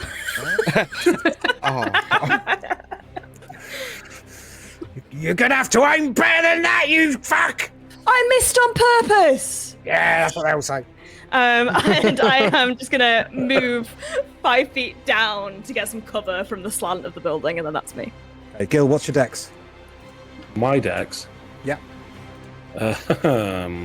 Really not 12. 12. Okay, then in that case, whoosh, these things fly up. Hello. This one flies down the corner to you. They're all going to make attacks. So the one against Jax, it's going to make a bite attack against you. That is going to be a 12 to hit against Jax. No. Okay, against Lumiel, that's going to be a 13 to hit against Lumiel. Nope. Against Arturius, that's going to be a 24 to hit. Yeah, that hits. Okay, you take. I'm really trying. You take. Where are my d4s? There they are. You take 1 point of piercing damage and 2, 4, 6, 6 and 9 points of poison damage. Excellent, thank you. So the rest of these two things, they fly up in your face and they start trying to lash out at you with their bite attacks. Only Arturius gets pegged by that, and Gil, you're up. Not literally. Yes, he does. So it's that kind of fight. Cool, okay. Gil, what are you doing? Starts taking his clothes off. Yeah, Gil whips out the rubber man. Yeah. I need to watch my terminology with you guys. I keep forgetting. Okay, cool. So from the corner, Gil is going to look at Marcus and just go, you go that way, I'll go this way, I'll help Arthur, and we'll just, I don't know, corner him, I guess. I know the map ends sort of 5 feet that way, but is there more street over there, or is it a more building? This street continues upwards, but from about here alongwards, it's all building. It's all building. Yeah, so this little alleyway continues north, but along here, it's all just flat concrete or brick. If I was to get to about here, Mm-hmm. would I be able to see this guy? Yes, he is just sort of bursting round the corner. Cool, okay. I am going to assume Arthur can take care of the annoying flying thing in his face. And what I'm going to do... Yeah, I'll try that. As he sort of comes up behind you, Arthur, you'll just hear, I'll get that guy. And he sort of holds a hand and goes, stop. And I'm going to cast Hold Person on that guy, and he needs to make a Wisdom save of 15 or higher. 15 or higher? Mm-hmm. What's his Wisdom save? Wisdomous men. Wisdom saving throws. They don't seem very wise. +1? Well, For a 13. then he fails, and he is now paralyzed. He is held and paralyzed. Very well done. Anything else on your turn? So, as he's just sort of like holding the guy in place, just going to look to others, worst comes to worst, we got someone to talk to now. And I'm just going to keep him in place. Okay, well done. Marcus, you're up. Right. Well, since we're splitting up, Marcus is just gonna grab his hammer and put his hand on it and sort of really crunch into it so that the blood starts dripping towards the head of the hammer as he runs and ignite it with flame. Nice. Oh, yeah. Where you're running. And then I'm gonna dash all the way down here. Okay, cool. Because that's 45 feet. Okay, cool. You burst out of the alleyway into this sort of larger, sort of courtyardy area. Anything else? No, that's that you? action and bonus action and movement. Okay, as you burst out, their eyes like widen even more. They look very much in a state of confusion. All three of these guys immediately launch themselves upon you. Hi guys, we just want to talk, but if you want to fight, we can do that first. There'll be no talking with us. Give us everything you got. You killed my pet. You killed my Romulus. Fuck Romulus! I'm sorry. I look up towards Jax and go, that's not necessary. Okay, they're each going to get a attack against you. Yeah. Oh yeah, sorry, I need to also take damage for my...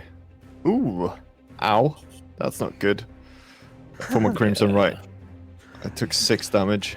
Okay, first attack is a 17 to hit. Yeah, that's it. Okay, second attack is a 12 to hit. Does not hit. And final attack is an 18 to hit. Curse of the Eyeless. Okay, what's that, a saving throw? I think it was. Let's see, let me double check my... Sorry. Reaction, Curse of the Eyeless. No, it's a 1d6 from me. Yeah. 6 from you. Okay, yeah, and that's just straight damage, yeah? No, it's reducing the attack. Oh, okay, fine. So that takes it down to from an 18. To That 12, takes it right? down to a 12 if it was an 18. Fine. So only one attack hits you. You Yep. take 6 points of damage, slashing, as he whips out a scimitar and slices you across the chest. And they are sort of gathering around you. They sort of, the missed attacks, you're kind of just leaning out the way of them quite casually, and blocking some of them with your hammer. And then one gets through, and you just kind of turn to look at it. Oh, you bitch. Love that, Arturius. Okay, so I'm going to attack this flying thing in my face first with my greatsword. Go ahead. That is a 23 to hit. That hits. Okay, so I'm going to expend a spell slot, and I'm going to pump a Divine Smite into this as well. Very unnecessary. Overkill. So that is 3, 5, 9, 12, 17 points of damage. 17 points of damage. This thing, it slashes, and you see it start to wilt to the floor, and then eventually, as it's wilting to the floor, it sort of floats in midair for a minute and rises, and then just goes in like a flash of divine light, and is just gone. There's no blood, there's no remains. It's just ceased to exist. Fantastic. And then I will use my movement to move to here in front of this individual, hold my greatsword up and go, put your hands behind your knees and put your head on the ground. No? All right. Trying. And I will just... Make an attack with advantage. Is it automatic critical if they're paralyzed? Yeah. No, that's incapacitated, isn't it? Incapacitated. Yeah, not well, he is paralyzed. incapacitated because of that. So that's 18 plus Paralyzed. 7, so that's 25 to hit. That hits. Paralyzed creature is incapacitated, so it's an automatic crit. Cool. Destroy him. So automatic crits, chunky crits? One second. why not? Fuck it. Oh god, that's terrifying. Okay. Right, we'll divine smite this as well then. Fucking hell, dude. We have some smite slots to expend. So why not? I'm a paladin. This is my second time smiting Well, anything. Yeah. You smoked the last one. You can't. Can you use it twice around? You can smite as many spells Oh, yeah, as it's the new paladins where it's a spell slot, isn't it? So, Yeah. I can with divine smite. Yeah, divine smite. I can't use. I You could can't use like searing smite or something like that. 'cause No, I could because I've only used divine smite on my first, but I'm not. I'm just divine smiting. Cool, fine. So that is 5 double to 10 plus 4 is 14 plus 6 is 20 plus 5 is 25 plus a chunky crit Yeah, go on then. is a 9 on the die. 9 on the die. Smash foe's nose. 2d4 extra, please, as blood streams down the enemy's face. And of course it would do. An because extra 5 points of fucking damage. dead. That's 30 total. So you just sort of you cut their nose off, essentially. You just slash them right in the face as they're frozen in place through Artemis's spell, and just their face just dissects, and half of the head just slides off the other. Okay. They are clearly dead and bleeding profusely from their half head. Through Artemis's magic, are still standing. Fantastic. I will move past them and start dragging my sword along the cobbled alleyway floor. So it is metallic scraping. Okay, Pyramid Head, calm down. As I walk to here in the alleyway, and then I will shout out, "We're just here to talk." Okay, you hear back. Talking time is over. You're about to hear the venom sting, or about to feel the venom sting. Oh, you fuck, you shouldn't couldn't have even fucked get with that the right. East Street Vipers. We've already felt it. It didn't do much. Oh. If you just, you 3 pals out here and the thing, they're on the floor right now, bleeding profusely, with a lack of heartbeat. Marcus, if you want to, you see as this sort of continues from the alleyway, you sort of see they're holding their scimitars to you, and whereas before they were deadlocked on you, they start to kind of look at each other. They look like their courage is faltering, and we'll find out how that proceeds when we return next week for another episode of Aerilon, Sins of the Peacekeeper. We're seeing a couple of those sins emerging with the brutal murder of people's beloved pets. R.I.P. Why Romulus. is that? He's just killed multiple people. Yeah, that's fine. You shot first. Hand shot first. Nice. Yeah, Hey, okay, all right, cool. Well, yeah, so we're going to leave it there for tonight, guys, just in the middle of this combat, as their courage seems to be wavering at the brutal onslaught of this team. How are things going to progress? Are they going to get the information that they come for, or is it just going to be a massacre? We'll find out next week. Thank you guys all for playing. Thank you guys for taking us through this city and what you're getting up to in there. Some really interesting things emerging tonight. Looking forward to the next one. Cheers. Cool. Thanks, guys. Bye. Hi guys. Take care. Hi guys.